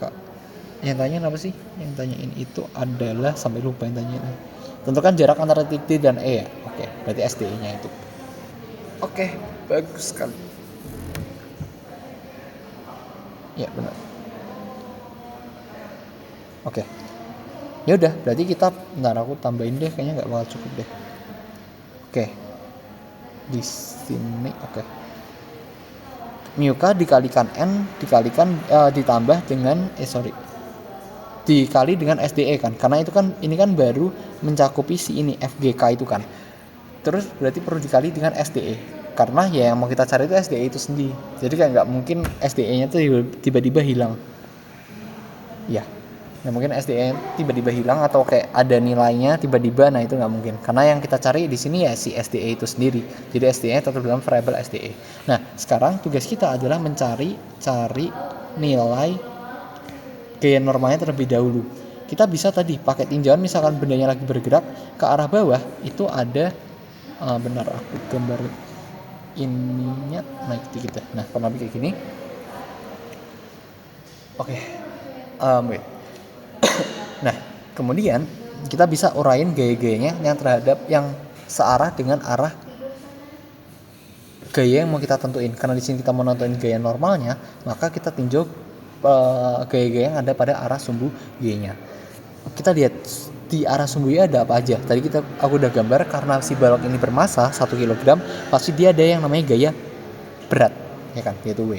Terus gaya normal itu sendiri yang mau kita cari di sini. Karena judulnya di sub pembahasan ini kan cari gaya normalnya kan. Ya udah, jadi gaya normalnya ke arah sana. Ada lagi nggak kira-kira? Adapun gaya gesek kan arahnya kan itu kan ke kiri kan. Ya gaya gesek kan misalkan kayak ke sini kan. Ini FGK misalkan. Nah, karena si FGK itu ortogonal atau tegak lurus terhadap sumbu Y, sedangkan yang mau kita cari di sini itu adalah yang mau kita cari di sini itu adalah sumbu Y-nya, karena si gaya normal itu terletak pada sumbu Y, ya maka si gaya gesek itu pada pembicaraan kali ini nggak kita libatkan dulu. Ini kan sebenarnya ada FGK ya, tapi karena kita lihatnya hanya fokus pada sigma FY sama dengan 0, karena dia cuma bergerak ke arah kanan kiri kan, ke arah sumbu horizontal doang, sumbu X doang. Dimana pada sumbu Y itu dia nggak bergerak ke atas bawah, makanya sigma FY sama dengan 0. Kita masukin N dikurangi W sama dengan 0. Berarti udah N sama dengan W. W itu apa sih? M dikalikan G kan. M-nya berapa? 1. G-nya berapa? 10. Berarti kita ketemu gaya normalnya adalah 10 Newton besarnya. Kurang lebih kayak gitu. Nah,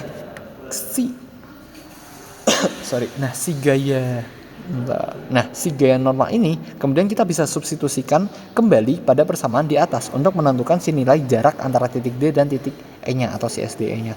Jadi si N yang baru aja kita dapatkan ini, itu kita bisa substitusiin ke dalam N di sini nih, gitu. Oke, kita coba cari nilainya yuk. Pertama-tama ini kita kerjain yang ini dulu. Setengah dikali 10 kuadrat ini yang hilang. Setengah dikali 10 kuadrat berarti aku punya 100 dibagi 2 ditambah dengan 10 kali 1 10 sama dengan 10 kali 2 20 ditambah dengan mu-nya. Kita masukin mu-nya berapa nilainya. Ternyata 0,5 ya. Mu S 0,8, mu kan 0,5. Berarti kita masukin 0,5 dikaliin dengan gaya normalnya itu 10 dikali dengan SDE, itu yang mau kita cari SDE ini tuh. Gitu kurang lebih kasus atau cara berpikir kita untuk menjawab si poin C di soal ini gitu. Oke? Nah, udah kita hitung aja. 100 bagi 2 50 tambah 10 sama dengan 20 tambah setengah kali 10 berarti 5 dikalikan dengan SDE gitu. Yaudah berarti 60 dikurangi 20 itu sama dengan 5 kali SDE. Berarti aku punya SDE itu adalah 60 kali 20 ada 40 dibagi 5 ya, sama dengan 8. 8 apa? 8 meter karena jarak perpindahannya 8 meter. Kurang lebih kayak gitu. Oke. Yang tanyain apa lagi? Udah kan? Jika tidak ada gaya ini, kemudian benda berhenti yang berada ini, tentukan jarak antara titik D dan titik E. Iya udah benar gitu. Oke, aman guys. Gitu. Oke, sekarang kita bergerak ke soal terakhir nih. Oke, Bismillah. Baiklah. Oke, let's go. Masih kita bicara tentang usaha energi. Karena di sini kayak aku kurang lebih nyariin per topiknya kita latihan 2 soal biar memperbanyak kemungkinan besok soalnya keluar apa aja gitu. Oke, yang pertanyaan nomor terakhir. Sejam. Oke. Sebuah balok bermasa 0,5 kg berada di salah satu ujung sebuah pegas horizontal yang masanya dapat diabaikan dan memiliki konstanta pegas K450 Nm per meter. Balok ditekan hingga X seperti pada gambar dan kemudian balok dilepaskan dan bergerak pada permukaan horizontal licin dan sebagainya di mana lintasannya itu berjari-jari 1 meter. Diketahui B adalah dasar dari lintasan dan laju benda di titik B adalah 12 meter per second. Yang pertama ditanyakan nilai X. X itu adalah pemampatan atau panjang si pegas itu ketika dimampatkan untuk kemudian si balok ini dapat terlontar dan kemudian ya udah dia pergi gitu aja, kayak terlontar apa ya, tertendang lah akibat pegasnya itu. Nah, pegasnya kenapa dia bisa menendang? Karena dia dimampatkan atau ditekan sejauh X. Yang kemudian energinya bisa cari pakai setengah kali konstanta dikalikan konstanta pegasnya dikalikan dengan delta X kuadratnya. Biar lebih jelas, mungkin kita akan langsung aja masuk ke pembahasannya. Berapakah nilai dari X atau perpindahannya? Kayak kataku tadi, kalau kita mainan tentang usaha energi, itu pastinya kemungkinan besar kita harus ninjau 2 titik untuk mengerjakannya. Justru itu kayak kemudahan di bab energi usaha ini gitu. Jadi kita tinjau 2 titik. Titik pertama apa? Tentu di pegasnya ini kan. Ya, di saat ya di pegasnya inilah kurang lebih. Nah, titik kedua di mana? Titik di antara lingkaran ini boleh, di titik E boleh, sini boleh, sini boleh. Tapi masalahnya di titik T misalkan atau di sini itu kita nggak tahu kecepatannya berapa atau ketinggiannya berapa. Jadi kayak udah miss banget tuh. Kalau misalnya kita bayangannya pakai energi mekanik, itu kan ada EK dan EP kan setidaknya. Ada kecepatan dan ada ketinggian untuk EP gravitasinya. Nah, kalau kita pakai di titik-titik tadi tuh, kita udah nggak tahu H-nya, kita nggak tahu EP-nya berarti, dan kita nggak tahu V-nya juga. Kita nggak tahu kecepatan atau energi kinetiknya juga berarti. Maka kita ya udah sama aja kayak bunuh diri. Sedangkan di kasus ini, itu dikasih tahu kecepatan pada titik B itu 12 meter per second. Berarti kemungkinan kita tinjau titik satunya adalah di titik B ini, di antara M dengan B ini. Gitu. Kurang lebih. Oke. Ya udah, sekarang kita urai. Nah, kita lihat apakah di kasus ini tuh ada gaya gesek atau gaya eksternal yang diberikan pada sistem ini. Oh, ternyata nggak ada. Artinya apa? Artinya energinya berlaku konservatif atau hukum kekekalan energi mekanik berlaku di sana. Jadi di sini itu ada hukum kekekalan energi mekanik gitu. Hukum kekekalan energi mekanik itu apa? Energi mekanik awal atau di awal di sini berarti di titik. Misalkan ini titik A kali ya. Ya nggak dikasih titik A ini. Ini titik A. Berarti energi mekanik di titik A sama dengan energi mekanik di titik B.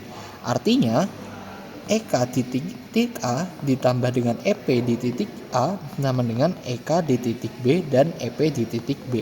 Hati-hati di sini. EP-nya nggak hanya berlaku gaya gravitasi, tapi ternyata ada pegas di sana. Mampus. Gimana cara ngerjainnya?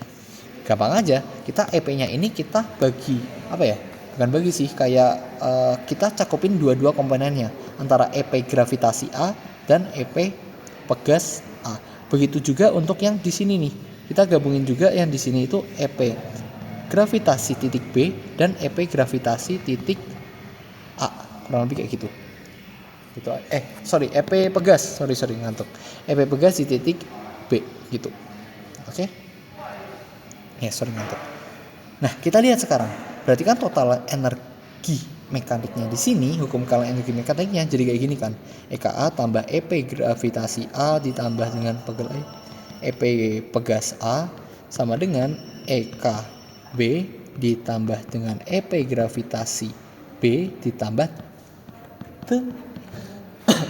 dengan EP pegas si B gitu. Oke. Ya, benar. Nah, kita lihat sekarang di titik A, apakah dia udah ada kecepatan? Ternyata awalnya itu ada kasih tahu nggak awalnya diam. Oke, balok ditekan hingga pegas tertekan bla bla bla, kemudian balok dilepaskan dan bergerak. Artinya waktu si benda itu ya ini nggak ada eksplisitnya diam ya. Berarti kita pakai informasi itu tuh. Ketika ditekan si baloknya itu, artinya kan awalnya diem, kayak cuman kita tekan doang si pegasnya. Kemudian kita lepas, baru si baloknya itu mengalami percepatan, dipercepat, ada kecepatan. Tapi awalnya itu ketika dia belum bergerak akibat pegasnya, V-nya itu sama dengan 0 kecepatan awalnya, karena kayak dia cuma ditekan terhadap pegasnya doang. Artinya ya udah, berarti di sini sama dengan 0. EP gravitasi A-nya kita lihat. Kalau misalkan kita ambil di sini acuannya tuh adalah di sini tuh acuan Y-nya sama dengan 0, artinya ya berarti dia ketinggiannya sama dengan 0 dong si tanah itu. Karena dia berhimpitan dengan tanahnya kan. si titik A dan titik B ini. Makanya kita tahu EP gravitasi A di sini 0 juga karena ada MGH di sana dan hanya itu sama dengan 0 ketinggiannya gitu.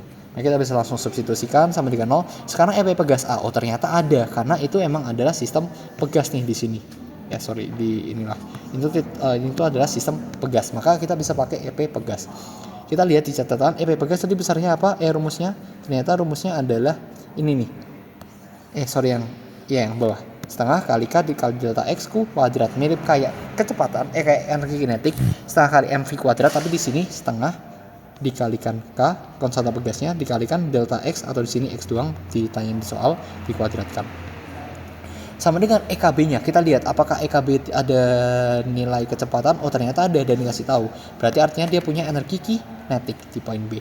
Jadi ini M dikalikan dengan setengah dikalikan dengan M dikalikan pegasnya satu doang, masanya homogen M. Oke, udah benar. Setengah dikalikan M dikalikan VB kuadrat. Ya, begini.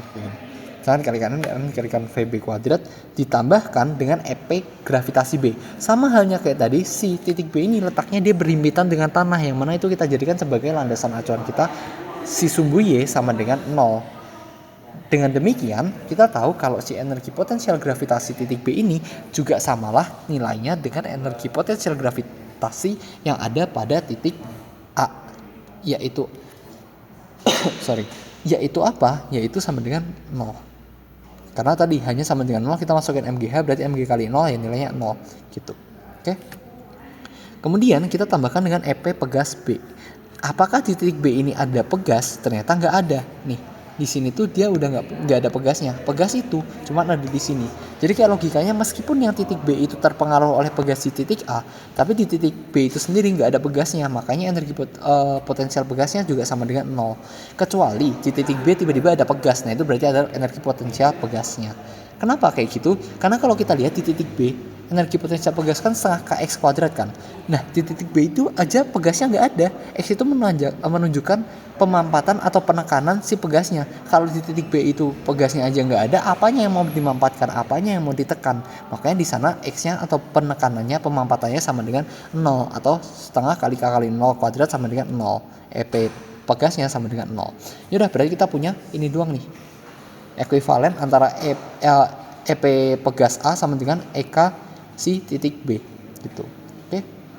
Langsung aja kita kerjain. Setengah kali K-nya dikasih tahu di soal kayaknya harusnya. Oke, K-nya tuh 450 Newton per meter. Kita masukin aja 450 di sini dikalikan X kuadrat, itu yang ditanyakan. Kalau tidak salah, aku lupa. Iya benar, berapa kali nilai X yang ditanyakan, sama dengan setengah dikalikan masanya. Berapa masanya si balok ini? Oh ternyata masanya 0,5 kg. Yaudah berarti ini dikalikan 0,5 kilo. Kemudian dikalikan dengan VB kuadrat. Kita tahu VB-nya di situ dikasih 12 meter per second. Berarti aku punya 12 dikuadratkan. Kurang lebih seperti itu. Yaudah kita tinggal hitung aja. Setengah kali 450, 225 dikalikan dengan X kuadrat sama dengan setengah kali 0,5. Oh berarti seperempat dikalikan 12 kuadrat itu 144 ya. Ya kurang lebih kayak gini. Berarti aku punya 225 X kuadrat sama, atau aku langsung bawa dalam X kuadrat aja deh. Kenapa yang ini? Angka ando. Nah ini berarti aku punya di sini X kuadrat. Iya benar. X kuadrat sama dengan 144 dibagi 4 berapa? 36. Oke, 36 dibagi dengan 225. Harusnya bisa nih. Berarti X-nya sama dengan akar dari 36 dibagi 225. Atau sama dengan ya ini kita bisa akarin dua atasnya penyebutan pembilangnya, jadi ini 225 dan atasnya 36. Akar dari 36 itu 6, akar dari 225 itu adalah 15. Dibagi 3 kita punya 2 dibagi 5. Artinya kita punya X-nya sejauh 0,4 meter gitu. Ya kurang lebih gini lah, 0,4 meter gitu. Nah benar, iya benar. Oke, nah mungkin ada yang nanya, Kak di sini kan ada akar, kemungkinan akar itu kan jawabannya plus minus, benar. Tapi kita lihat kalau di sini minus, sebenarnya kayak oke. Kalau misalkan kita lihat deh, tinjauan awal kita itu kan dimampatkan kan artinya kayak si baloknya ini kita dorong ke arah pegasnya ini. Kalau X-nya minus, ya artinya X-nya itu berubahnya ke kiri dong.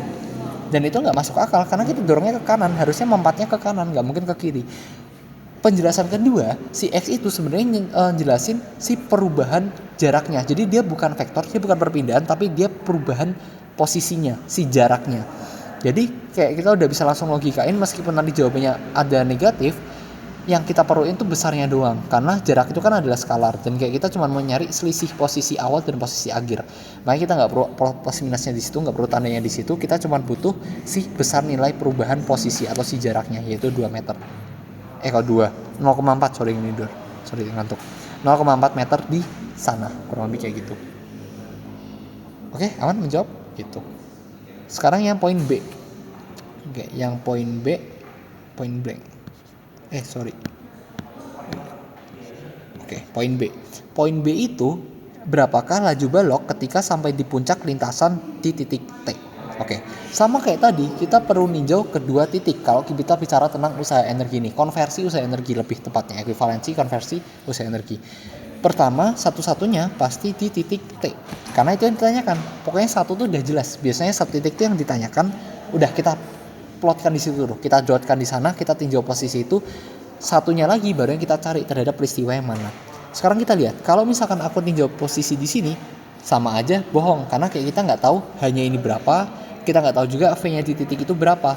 Makanya kita nggak bisa nyari EK dan EP-nya karena kita nggak tahu H dan V kecepatannya di sana. Yang kita tahu udah dengan baik itu antara titik B dan titik A. Makanya sebenarnya kita bisa aja pakai dua-duanya antara si A ini dengan si titik B ini. Gitu. Nanti hasilnya tuh harusnya sama aja. Coba deh habis ini kita cari. Gitu. Sekarang kita mau tinjau apa dulu? Misalkan terhadap titik B dulu kali ya. Gitu. Titik B berarti sekarang kita tugasnya aku pakai biru aja deh, tinjau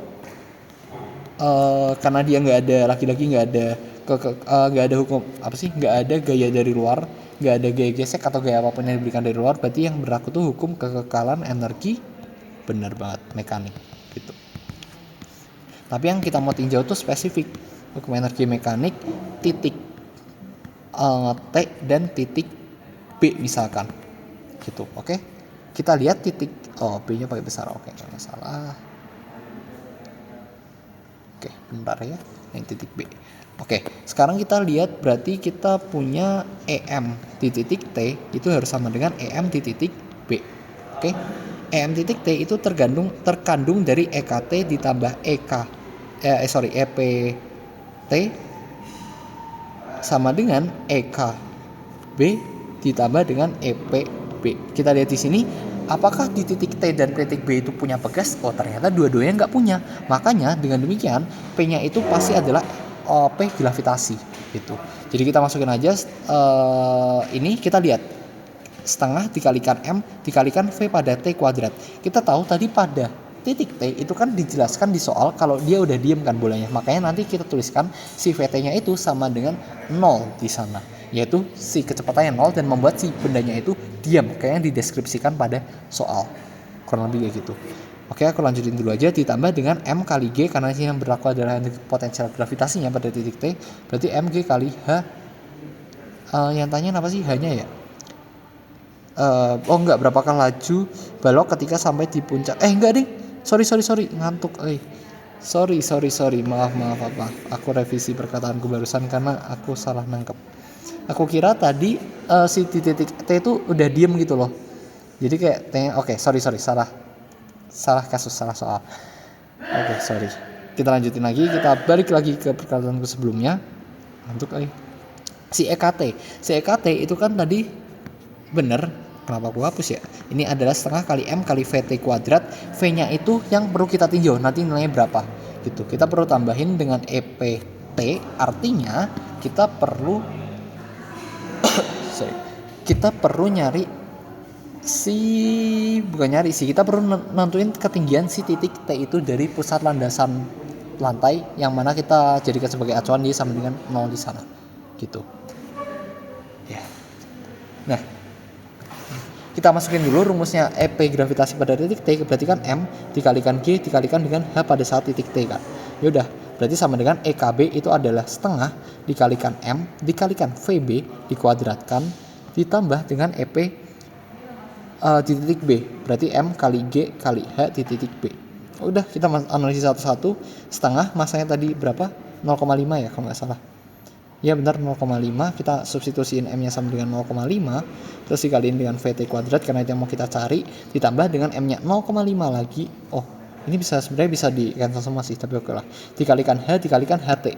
HT nya itu kita lihat di sini, ternyata dia kalau misalkan jari-jari segini, aku berarti nggak lain punya ini dong, pakai hitam aja deh, aku nggak lain punya ketinggiannya itu adalah 2 kalinya R, karena ini kan R, ini R kan, makanya ketinggian ini ketinggian ini nih dia nggak lain adalah HT sama dengan 2 kali R gitu ya kan. Makanya di sini aku bisa kembali untuk menjawab si ininya nih, MG kali HT nya itu adalah 2R.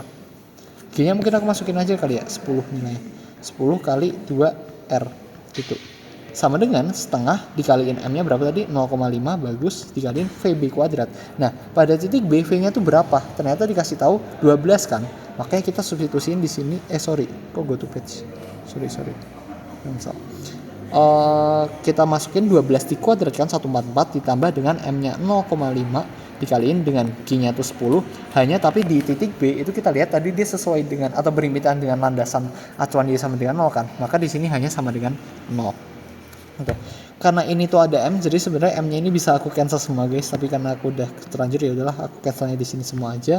Kita ketemu setengah kali VT kuadrat, setengah kali VT kuadrat ditambah dengan 10 kali 2R, 20 kali R. R-nya berapa? R-nya ternyata pada soal diberikan 1 meter jari-jarinya.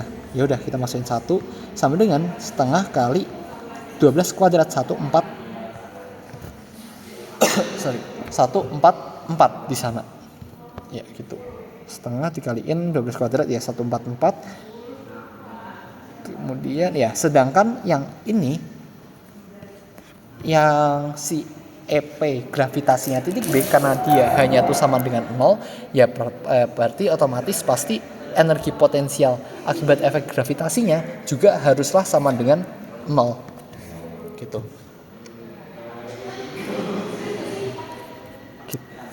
Tuh. Oke, ya benar.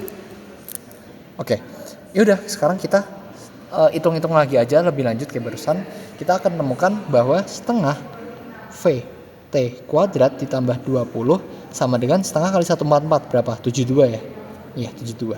Yaudah berarti VT kuadrat atau masih dalam setengah deh, sama VT kuadrat sama dengan 72 dikurangi 20 atau VT kuadrat sama dengan 72 kurangi 20 berapa? 52. Tapi kemudian kita perlu kali 5. 52 kita perlu kali kalau 5 sih kali 2, udah ngantuk.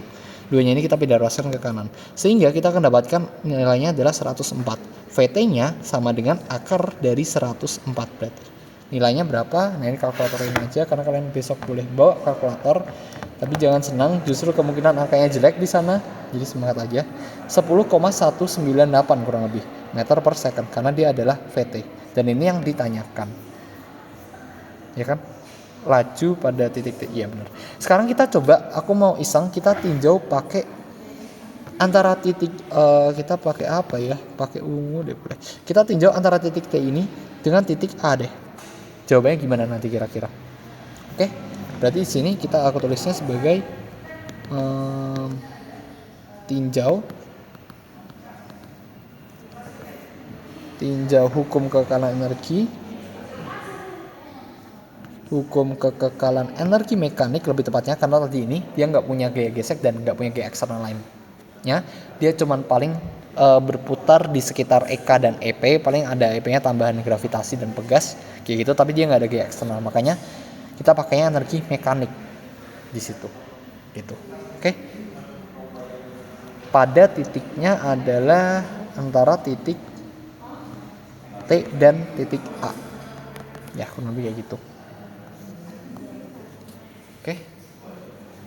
Ya, oke. Ya, demikian. Nah, ya udah berarti kita bisa pakai ini nih, EM di titik aku agak sentralin deh. EM di titik T sama dengan EM di titik A. EM di titik T ada apa aja? EKT. Nah, kita lihat di sini ternyata di titik A itu ada pegas. Berarti awalnya kita mula-mula keduanya kasih EP pegas dulu aja, nggak masalah. Jadi EKT ditambah EP gravitasi T ditambah EP pegas T sama dengan EKA ditambahkan dengan M. Kok M gitu sih, langsung EP aja dulu. EP gravitasi A ditambahkan dengan EP pegas A, kurang lebih kayak gitu. Udah, kayak tinggal kita EKT itu kan setengah kali M kali V T kuadrat kan. Itu yang mau kita cari nanti VT ini. Ditambah dengan M dengan EP gitu adalah M kali G kali H pada saat T. Ditambahkan dengan EP pegasnya kita lihat di sini. Ternyata di titik T itu nggak ada pegas di sini. Artinya apa? Artinya ya udah energi potensial akibat G pegasnya itu sama dengan 0 langsung. Gitu. Oke. Ditambah EKA. EKA itu apa? EKA itu adalah energi kinetik mula-mula ketika bulannya masih ada di titik A, yaitu ketika dia dimanfaatkan terhadap pegasnya. Karena tadi kita tahu pada saat ditekan ke dalam pegasnya si kecepatannya itu nggak ada, masih dalam keadaan diam, ya udah berarti kita tahu jadi di sini setengah kali M kali V A kuadrat, nanti A-nya itu VA-nya kita masukin sama dengan 0 gitu. Ditambah dengan EP gravitasi A. Kita masukin rumus dulu deh. M kali G kali H A ditambah dengan EP pegas A-nya itu adalah setengah kali K kali X kuadrat, kurang lebih kayak gitu. Ya udah kita masukin aja nilainya. Setengah dikalikan M itu 0,5 kalau nggak salah, dikalikan dengan VT kuadrat. Ini yang mau kita cari, jadi kita biarkan dalam variabel VT aja dulu. Ditambah dengan M-nya tadi berapa? 0,5. Aduh lupa lagi M-nya, bisa dicoret gitu lah. G-nya tuh 10, HT-nya tuh tadi 2R ya. Atau kita udah cari dapatkannya tuh ini ya. 2R din, 2 kali 1. R-nya berapa? 1 ya? Ya 2 kali 1. Oke, boleh. Langsung kaliin aja ya. 2 kali 1. Gitu. Sama dengan setengah dikaliin M-nya tuh 0,5 dikaliin dengan VA kuadrat. VA kuadratnya tadi di sini dia masih 0 awal-awal. Ya udah berarti 0 kuadrat, nanti hasilnya pun juga sama dengan 0.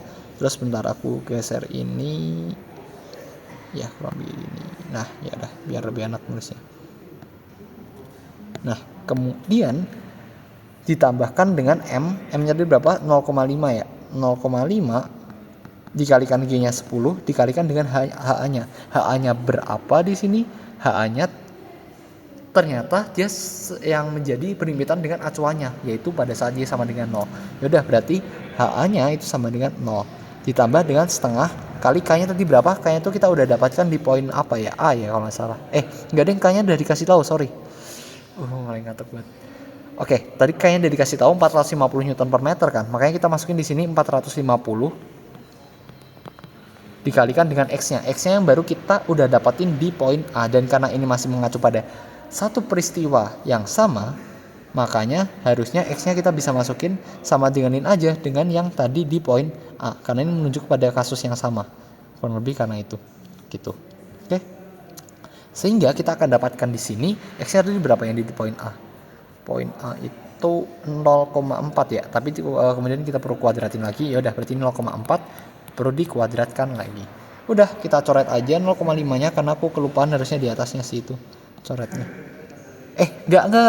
Untung kita di sini nggak bisa coret M-nya. Kenapa? Karena di rumus EP pegas itu cuma setengah kali K dikalikan delta X atau dikalikan X kuadrat kalau di konteks ini.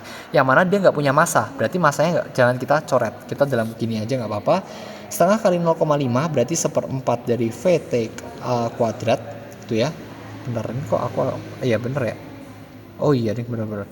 1/4 dari VT kuadrat terus ditambah dengan 0,5 kali 10 kali 2, yaitu berapa? 10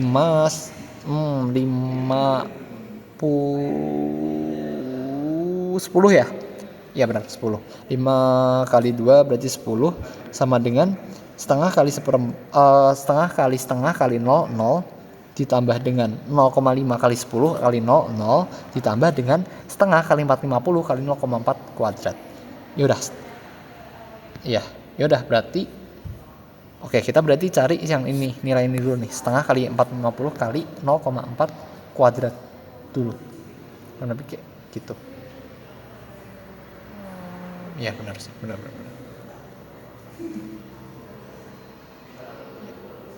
Oke, kita cari di sini 225 kali 0,4 kuadrat.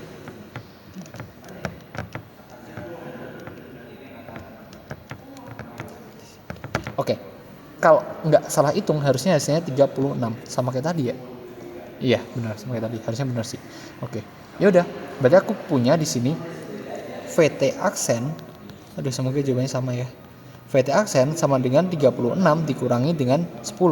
Berarti aku punya ini masih ada seperempatnya dikali VT aksen. Iya, berarti kita punya VT aksen, VT kuadrat, sorry. Kok aksen sih? Ayo, wake up, jangan ngantuk. VT kuadrat seperempat VT kuadrat sama dengan 36 dikurangi 10. Berarti VT kuadrat adalah 26 dikalikan dengan 4 dong. 26 kali 4 itu berapa?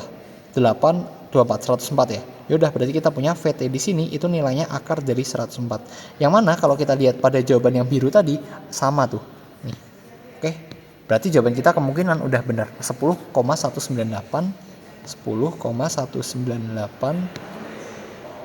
satuannya karena ini kecepatan berarti meter per second.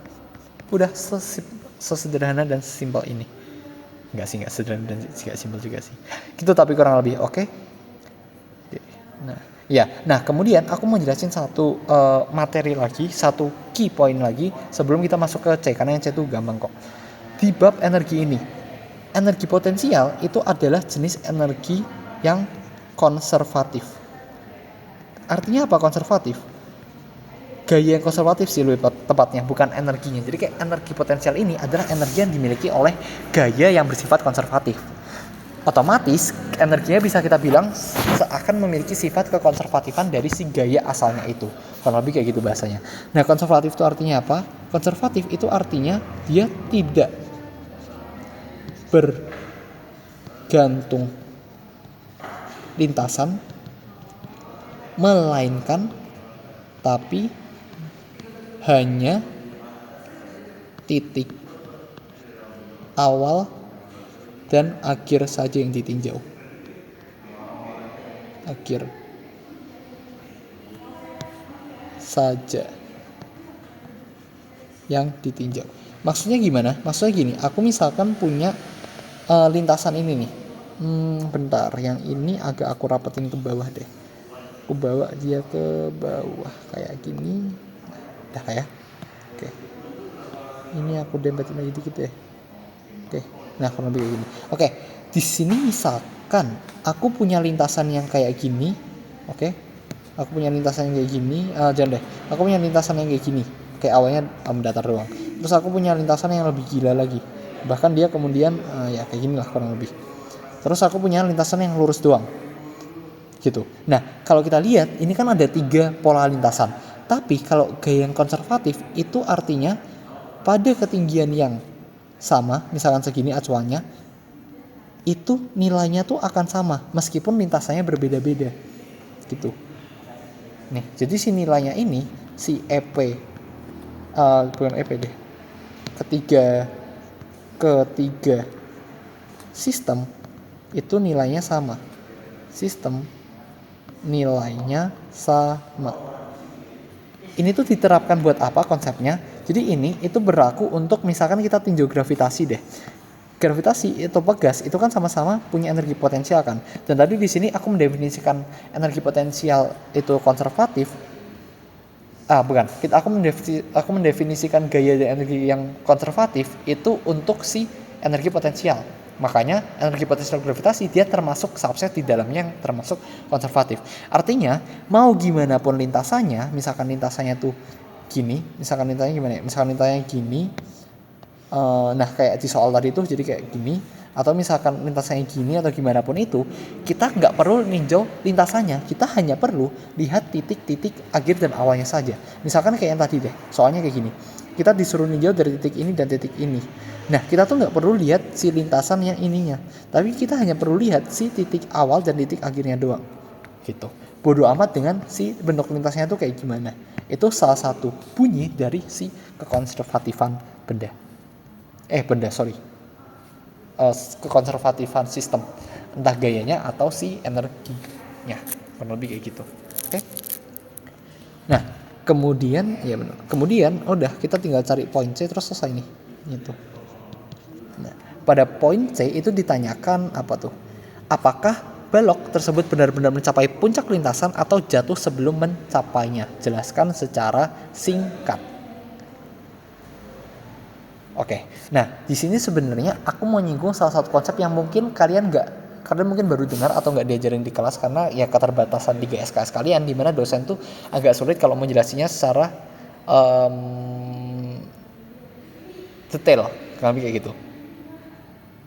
Oke, nah di sini di konsep lingkaran, oh iya aku nanti habisin deh, aku akan tambahin di catatan tentang konsep lingkaran, gerak melingkar lebih tepatnya, karena aku lupa belum nambahin itu. Nah, ini yang gini, atau aku jelasin catatannya dulu deh. Ya catatannya dulu boleh deh. Kita akan belajar tentang gerak melingkar. Ini aku tulisin deh. Tambahan atau di sini aja. Boleh deh. Kegedean sebentar ini. Tambahan yaitu gerak. Bentar guys ya. Gerak melingkar gitu. Oke, gerak melingkar itu sederhananya tuh mirip dengan GLB, makanya dia tergandung juga dari dua, GMB dan GMBB. Tapi GM dan GMBB, tapi komponennya tuh sedikit berbeda. Kayak kita tahu di GLB itu kan ada yang namanya V sama dengan S per T kan. Nah di sini itu bukan V sama dengan S per T, tapi kita ganti sebagai omega sama dengan theta per T. Gitu. Dimana untuk lebih lanjut lagi omega itu nanti biasanya lebih bisa dikenal juga sebagai nilainya 2πf atau 2π per T. Dimana F ini adalah frekuensi dan si T ini adalah periode ya kurang lebih kayak gitulah gitu periode. Nah kalau di sini konteksnya melingkar ya berarti periode atau frekuensinya si suatu sistem itu bergerak secara melingkar. Artinya melingkar kan dia lintasnya lingkaran kan. Nah karena dia lingkaran berarti dia akan periode tuh, jadi kayak muter terus. Nah periodenya atau frekuensinya itu menyatakan putaran itu, sekali putaran itu gitu dalam lintasan melingkar atau lingkarannya.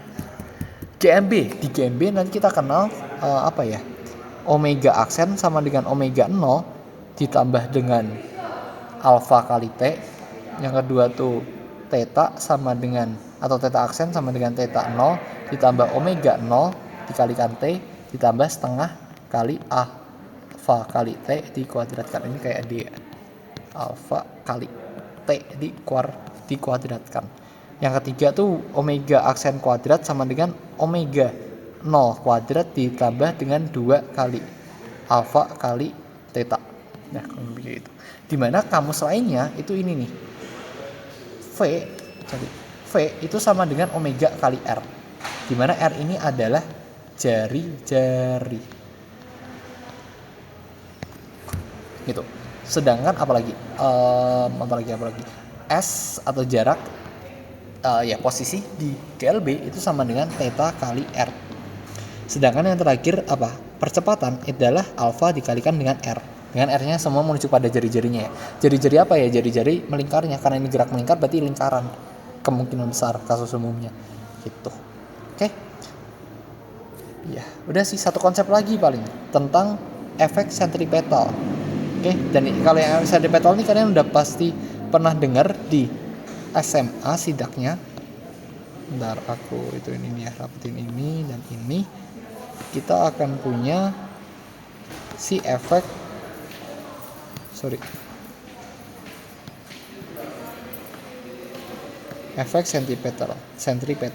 Sentripetal ini adalah efek yang arahnya tuh selalu ke pusat lingkaran atau pusat melingkarnya lah ya, pusat lingkaran lah sebenarnya. Itu arahnya selalu ke pusat lingkaran. Besarnya itu mungkin kalian lebih ingat sebagai F sama dengan M kali V kali kuadrat per R, atau sama dengan M kali omega kuadrat kali R, dimana R-nya itu menyatakan jari-jari juga ya, lebih kayak gitu. Nah kemudian kita tahu F itu adalah M kali A juga, Sehingga kalau aku mau tinjau ini doang, nih kalau misalkan aku mau tinjau ini nih, itu aku kok aku pakainya ini. Ya kalau misalkan aku mau tinjau ini, aku bisa coret M-nya kan keduanya, sehingga aku dapatkan A sama dengan omega kuadrat kali R, atau kalau aku coret yang M di sini, aku punya A sama dengan V kuadrat per R. Oke. Nah, A itu aku kemudian namakan sebagai A SP biar membedakan dengan A biasanya. Ini pun sebenarnya harusnya F-nya itu ada SP-nya, centripetal. Gitu. Oke. Ya udah, berarti di sini kita akan tahu kalau ASP nilainya tuh adalah V kuadrat per R atau omega kuadrat kali R gitu. Oke. Ya, omega benar. Omega itu kuadrat kali R. Oke. Nah, kemudian ya benar. Apa lagi ya? Ya udah. Oke, ya udah. Gerak melingkar tuh intinya kayak bicara ini doang. Arahnya gimana? Arahnya tuh gini. Misalkan aku punya lingkaran sempurna. Nah, ini baru sempurna kayak gini ya. Nah, kurang lebih kayak gini lah. Nah, si lingkaran ini kenapa dia bisa bergerak melingkar? Gara-gara ini nih. Misalkan ini adalah pusat lingkarannya, bendanya di sini, karena ada gaya yang namanya tangan sial dan ada yang namanya sentripetal. Sentripetal itu kayak yang tadi kita tahu arahnya tuh masuk ke dalam. Ini adalah A sentripetal. Tapi A yang biasa kita kenal itu kita sebut sebagai A tangan sial, yaitu A doang. Itu A-nya bisa kita cari sebagai ini nih. A sama dengan alfa kali R. Sedangkan alfa itu yang gerak muternya ini. Si alfanya itu yang ntar aku kayaknya sulit pakai itu deh. Aku ganti pakai warna lain dulu ya. Sebentar. Oke, sorry. Kita ganti sebagai biru aja boleh. Ya oke, kurang lebih kayak gini. Nah, kita punya ini nih. Dia akan gerak melingkarnya kurang lebih kayak gini nanti. Ntar aku lebih jelasin lagi deh. Sorry. Nah, kurang lebih kayak gini nih. Ini adalah si alfanya. Tapi kalau misalkan kita mau lihat, ntar aku ganti sebagai yang ini sebagai merah aja deh guys. Nah, merah kayak gini. Bentar, sama ya sih merahnya? Atau ungu aja? Sama ya, merahnya harus sama sih. Ini aku ganti sebagai merahnya. Nah, kemudian yang ntar yang ini aku ganti dulu sebagai mana putih? Kemudian ini. Nah, tapi kalau misalnya kita lihat yang biru doang tuh, kita akan dapatkan arah total resultannya si A dan ASP itu ke arah sini. Ya kan? Ntar kurang. Sorry.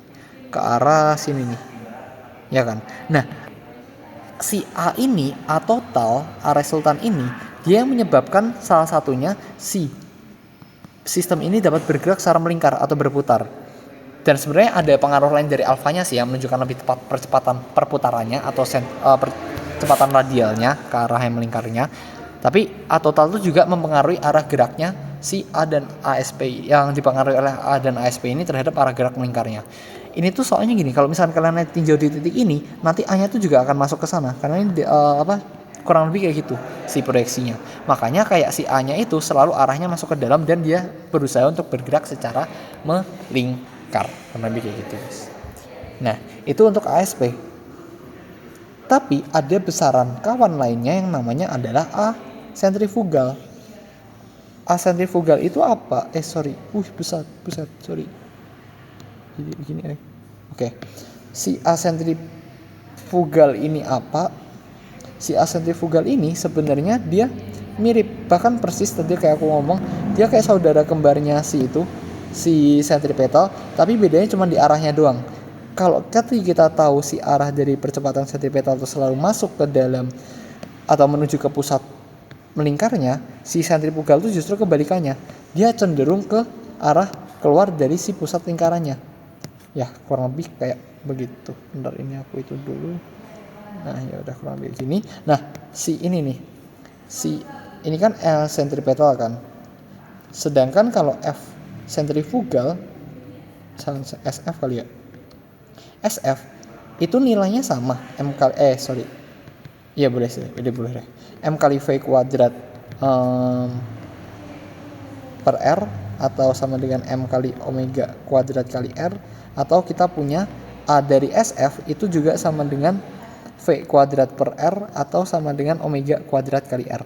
Nilainya itu sama. Bedanya hanyalah arahnya. Kalau yang sentrifugal ini itu arahnya, atau aku bawa kemana ya? Udah rame. Sini deh, semoga cukup. Arahnya itu berlawanan sih sebenarnya. Tapi lebih tepatnya bukan kita tinjau terhadap sentripetal, tapi terhadap titik pusat poros melingkarnya atau gerak lingkarannya lah. Gimana nulisnya? Gini deh, arahnya tuh selalu mengarah keluar atau menjauh keluar dari pusat lingkarannya. Nah, gini aja bahasanya, kurang lebih pusat lingkaran. Sorry. Terus ulang aja deh. Pusat lingkaran, ya kurang lebih kayak gitu. Artinya apa? Artinya kalau tadi si efek sentripetal itu selalu mengarah menuju, ini lebih menuju ya, bukan pusat lingkarannya tapi ke bentar aku rapiin ini tuh. Lingkaran yang di sini, ini pusatnya di sini aja, terus ini ada keterangan menuju ke arah pusat lingkaran. Sedangkan kalau yang sentrifugal itu kan arahnya selalu keluar dari pusat lingkaran, maka bisa aku tuliskan sebagai si arah dari ASP. Aku pakai vektor topi yang menunjukkan vektor satuan arahnya aja ya, nggak usah pakai vektor yang utuh. Itu sama dengan negatif dari ASF. Gitu. Itu konsep tambahan yang aku mau tambahin di itu satuan ini. Udah. Atau ya kebalikannya, ASF arahnya itu selalu negatif dari ASP sentripetal. Kan lebih kayak gitu. Ya, ini adalah konsep sentrifugal. Gitu kurang lebih, guys. Oke. Kenapa ini gini? Ya, kurang lebih gitu lah. Nah, oke, kita kemudian kembali ke pertanyaan yang poin C di sini. Yang poin C ini itu ditanyakan, apakah si balok itu benar-benar mencapai puncak lintasan atau jatuh sebelum mencapainya? Oke. Nah, kita lihat di sini. Ini sama aja kayak tadi, kita bandingin gaya selain gesek dengan gaya gesek statiknya. Besaran mana maka dia jatuh atau enggak. Maka dia bergerak atau diam. Nah, sama kayak ini, kita bandingin apakah kalau kita lihat itu kan nanti lintasannya kurang lebih kayak dia melengkung gini. Dia kurang lebih nanti melengkung gini. Kemudian bendanya kan dia akan di sini kan, nyangkut di sini kan. Nah, kalau kita lihat lebih detail, si bendanya ini ya kurang lebih kayak gitulah ya. Dia kan pasti ada arah dari si ininya A yang membuat dia turun ke bawah. Apa coba? Aku misalkan ngejatuhin pulpen dari atas ke bawah, atau aku ngejatuhin apel jatuh bebas dari atas ke bawah, atau buah dari pohonnya lah. Itu gara-gara ada percepatan gravitasi kan. Makanya yang mengarah ke bawah itu pasti ada percepatan gravitasi. Sedangkan yang ke atas itu ada percepatan tadi yang barusan aku jelasin, yaitu sentrifugal. Kenapa di sini bukan sentripetal? Karena gini, si sentripetal dan sentrifugal itu sebenarnya dua-duanya hanya gaya atau percepatan fiktif. Dia itu hanya menambahi supaya si sistem itu masih bekerja dengan baik menurut mekanika Newton. Kayak melengkapi lah. Kalau nggak ada tuh kayak ada hole gitu, kayak ada cacat lubang lah, yang membuat teori mekanikanya Newton tuh cacat. Sedangkan dieksperimenkan ternyata benar, harus ada efek tambahan yang membuat semacam efek fiktif ini untuk si melengkapi, menyeimbangkan si gaya-gaya yang berlaku padanya. Ini sama aja kayak misalkan kita naik mobil yang efek inersia itu loh. Kayak awalnya mobilnya bergerak terus diam, kita seakan-akan maju. Nah, gaya fiktif atau gaya seminya tuh serupa dengan hal tersebut. Oke. Jadi si gaya sentripetal dan sentrifugal itu seakan-akan kayak kita bisa menambahin di kasus-kasus yang menurut kita perlu ditambahkan, karena kasusnya itu kurang lengkap secara mekanika Newtonian atau klasik kalau misalkan kita nggak nambahin gaya fiktif itu. Atau kalau di mekanika nanti kenal yang namanya Coriolis dan sebagainya. Tapi sini konteksnya adalah si A dari si sentrifugal. Nah, kenapa kita nggak pakai ASP? Karena ASP itu arahnya ke pusat, dan yang ke arah ke pusat itu udah ada percepatan gravitasi. Jadi semacam seolah-olah di sini si percepatan gravitasi ini itu bertindak sebagai ASP atau percepatan sentripetal itu sendiri, gitu kurang lebih. Oke. Nah, mungkin kalian mau tahu, maksudnya tadi kan aku yang ngomong dalam eksperimennya kan si ASF dan ASP ini ternyata emang bener perlu ditambahin kan. Contoh kasusnya gimana? Contoh kasusnya kalian misalkan pegang botol, terus kalian ayunkan secara vertikal melingkar. Jadi kayak ini misalkan tangan kalian.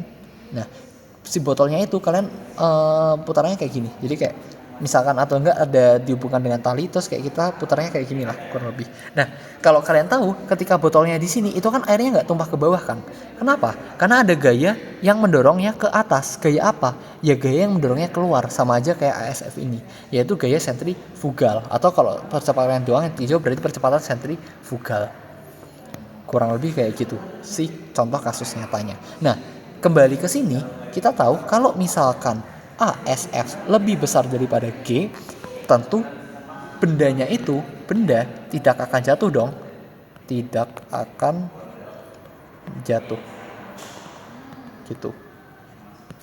Sedangkan kalau misalkan ASF-nya, oke, ini ASF sama dengan G lah sebagai patokan doang, itu dia nggak akan jatuh. Tapi kalau ASF-nya kemudian dia kurang dari percepatan gravitasi, maka tentu percepatan gravitasinya lebih gede memainkan perannya di sana dan benda akan jatuh, runtuh di sana, gitu. Oke, oke, kurang lebih kayak gitu. Ya udah, berarti di sini kita perlu nyari si ASF dan ngebandingin dengan percepatan gravitasinya. Udah, sebenarnya sesimpel itu. Tapi mungkin agak nggak kepikiran aja cara buktinya secara matematis gimana. Karena kan sebenarnya kalau yang ditanya di poin C itu kan bukan nilai apa berapa kan, tapi lebih ke apakah baloknya itu jatuh atau enggak. Artinya di sini soalnya itu kualitatif, kayak dia cuma menanyakan secara narasi dan kita perlu menjawabnya hanya secara narasi, apakah si benda itu jatuh atau enggak. Terus jelaskan kenapa. Nah, tapi kalau misalkan kita jelaskannya kayak yapping doang, kayak nulis narasi doang, logikanya kalau misalkan G-nya segini dan sebagainya, itu kayak kurang terpercaya, kurang tervalidasi, kurang kredibel lah. Ya, kurang kredibel dalam menjawab atau menjelaskan si soalnya. Kenapa? Karena fisika tuh kita mainnya kuantitatif, kita mainnya suatu nilai. Kita nggak bisa bilang, oh kecepatannya tinggi, atau itu ternyata penggarisnya tuh panjang. Kita nggak bisa bilang kayak gitu, tapi harus ada pembandingnya dan kita harus tahu nilai exactnya. Panjang tuh panjangnya berapa, kecepatan tinggi tuh kecepatannya berapa. Makanya di sini kita juga harus membuktikan secara kuantitatif. Itu kunci permainan yang sangat seru dari si makhluk bernama fisika ini. Ya, kalau begitu. Jadi di sini intinya kita perlu ngebuktiin ini. Apakah si ASF itu mana hilang apakah si ASF ini bermanfaat sebentar. Nah udah, si ASF ini apakah dia lebih gede daripada si G sama dengan atau lebih kecil? Udah, di nomor C ini kita kuncinya itu doang. Yaudah, kita cari aja di sini berarti nilai si ASF-nya. ASF tadi nilainya tuh adalah sama dengan ASP, tapi arahnya doang yang berlawanan. Nah, karena di sini itu kita udah tahu si arahnya plus arahnya kemana aja, misalkan yang sentrifugal tuh ke atas dan gravitasi selalu ke arah bawah, maka kita sebenarnya aman aja untuk mencari nilai besarnya. Nanti kita tinggal jelaskan secara naratif tuh gampang. Yang penting kita tahu nilainya dulu, besar nilainya dulu. Misalkan ASF sama dengan ASP. Kita tahu pada titik T di sini, ini kan sebenarnya titik T kan yang dicari pada titik B. Kita tahu V-nya, berarti kita nggak mungkin pakai yang omega kuadrat kali R, karena kita meribetkan diri. Bisa sebenarnya omega perlu kita konversi sebagai V per R, tapi kan ribet kan. Kita langsung aja pakai yang V. Di sini berarti VT konteksnya V kuadrat per R. Itu, oke. Masukin aja. VT-nya berapa tadi? Akar 104. Iya, kalau nggak salah. Iya, atau 10,198, tapi karena di sini ada kuadrat dan aku malas untuk mencari dengan kalkulator lagi, jadi kayak aku bawa aja yang VT-nya masih dalam akar 104-nya. Dikuadratkan, kemudian dibagi dengan R-nya. R-nya tadi ternyata jari-jari, R itu menyatakan jari-jari sistemnya ya. Ternyata jari-jari sistemnya itu adalah 1 meter, berarti dia dibaginya sebagai 1. Ya udah, berarti angkanya adalah 104 meter per second kuadrat. Gitu. Kita bandingkan kemudian dengan G yang nilainya adalah 10 meter per second kuadrat yang bisa diketahui pada awal soal ujian gitu. Nah, kalau kita lihat, kita bisa simpulkan bahwa kita bisa simpulkan ini ASF dan G ini keterkaitannya sebagai ASF yang nilainya 104 ini tentunya dia lebih besar daripada nilai G-nya, yaitu 10 doang. Gitu. Oke. Dengan demikian, nah ini baru kita jelaskan secara narasinya. Dengan demikian, karena besar dari ASF ini mungkin kalian bisa lebih jelaskan lagi, yaitu tulis saja percepatan sentrifugal dan sebagainya. Karena besar dari ASF lebih besar daripada percepatan gravitasinya, dan arah keduanya berlawanan,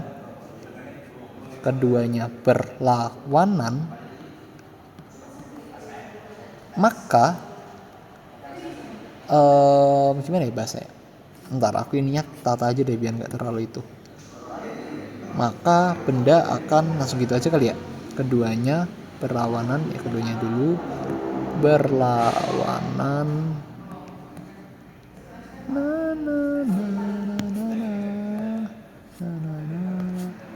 Berlawanan, maka ini efek gravitasi. ASF dan ASP, pokoknya efek sentripetal dan sentrifugal tadi itu hanya ada pada sistem yang bergerak secara melingkar, secara linear nggak ada. Ingat itu ya. Karena tadi di dalam rumusnya aja kan ada R kan, ada jari-jari. Kalau linear jari-jarinya gimana? Makanya dia pakai sistemnya yang melingkar, yang lingkaran yang mana ada jari-jari si lintasan lingkaran atau melingkarnya itu sistemnya gitu. Maka efek gravitasi akan kalah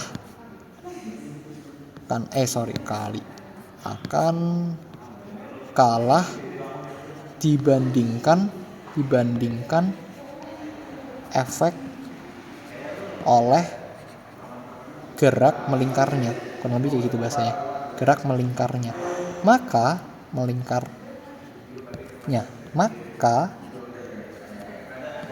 ya bisa terbacakan ya, semoga. Gerak melingkarnya ya. Maka karena yang ditanyain itu adalah apakah si balok benar-benar mencapai lintasan, ya pasti mencapai dong, karena dia nggak jatuh. Yang ditanyakan pilihnya dua, antara dia jatuh atau melanjutkan kan. Ya karena dia nggak jatuh, karena gaya gravitasinya lebih kecil atau kalah dibandingkan dengan si efek sentrifugalnya, ya maka balok atau benda ya, balok lah ya, balok akan tetap bergerak melewati puncak lintasan, atau dengan kata lain ya tidak jatuh.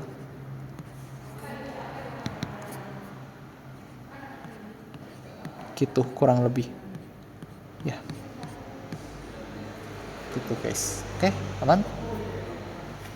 Oke, akhirnya udah selesai ya dengan satu ya. Oke, benar, akhirnya udah selesai dari sesi ini. Oke, cukup lama ya, ternyata hampir 2 jam untuk membahas 3 soal. Tapi kan ini aku sambil jelasin kan, jadi harusnya mungkin besok kalian bisa lebih cepat gitu. Oke ya, intinya pesan dari aku, semangat, jangan tidur terlalu malam, berdoa bagi yang beragama, terus teliti, fokus, atensi pikiran hanya mengarah pada ujian kali ini. Terus kemudian tadi kalau mau nentuin koordinat awal atau acuan awal itu harus konsisten. Kita nggak masalah ngeubah transformasi koordinatnya asalkan dalam soal yang sama itu koordinatnya sama terus. Jadi kayak harus konsisten, nggak boleh ganti-ganti gitu. Terus kalau misalkan ada waktu luang, misalkan kayak nomor terakhir tadi, itu bisa dikerjakan pakai 2 cara kan. Yang ini kalau misalkan ada waktu luang, kalian coba cek pakai 2 caranya, apakah hasilnya sama. Harusnya kalau konsepnya menghasilkan jawaban yang sama, tapi jawaban kalian beda, hati-hati, kemungkinan ada kesalahan di sana. Pokoknya banyakin cek-cek aja. Terus kayak jawaban akhirnya tuh masuk akal atau enggak. Misalkan kita nyari T-nya, ternyata T-nya negatif, nggak masuk akal dong. Kemungkinan ada yang salah di langkah mengerjakan kita. Makanya perlu diteliti lagi di sana. Pokoknya main teliti aja dah. Dan apakah si besaran fisika ini masuk akal atau enggak jawabannya. Ya, pokoknya kalian harus pahamin materinya, bener-bener pahamin. Waktu baca soal, kalian harus benar-benar bisa ngevisualisasiin atau ngebayangin maksud soal ceritanya itu gimana. Dengan kemampuan dan pengetahuan konsep dasar materi yang tadi udah kita miliki itu kemudian kita aplikasikan ke dalam cerita yang ada di soalnya itu. Dan kalau mau lebih gampang itu sebenarnya kayak awalnya ditulis aja apa aja data yang kita ketahui, terus yang tanyakan apa kira-kira rumus mana yang mengaitkan antara variabel-variabel itu untuk menghasilkan yang ditanyakan tadi. Udah deh, jawab secara terstruktur, ya itu lebih baik sih. Terus jangan lupa juga kalau vektor punya arah, kalau skalar enggak. Satuan juga jangan lupa, karena dosen ITB ini lumayan agak-agak salah satuan atau vektor kamu tulis skalar tuh bisa min 5 bahkan nilainya gitu. Oke deh, udah sih gitu aja dari aku. Thank you dan semangat untuk membantai ujian VIDA 1A UTS VIDA 1A pertama di ITB kalian gitu. Bye bye, semangat. Oh iya, maaf kalau misalkan aku ada salah kata atau ada yang kurang atau ada yang perlu dikritisi, tulis aja di deskripsi, atau kalau ada yang mau tanyain deskripsi di komentar kalau ada yang mau tanyain. Semoga bisa jawab dan semoga aku lihat aku akan jawab. Udah sih gitu aja, maaf kalau ada salah kata dan semangat. Dadah.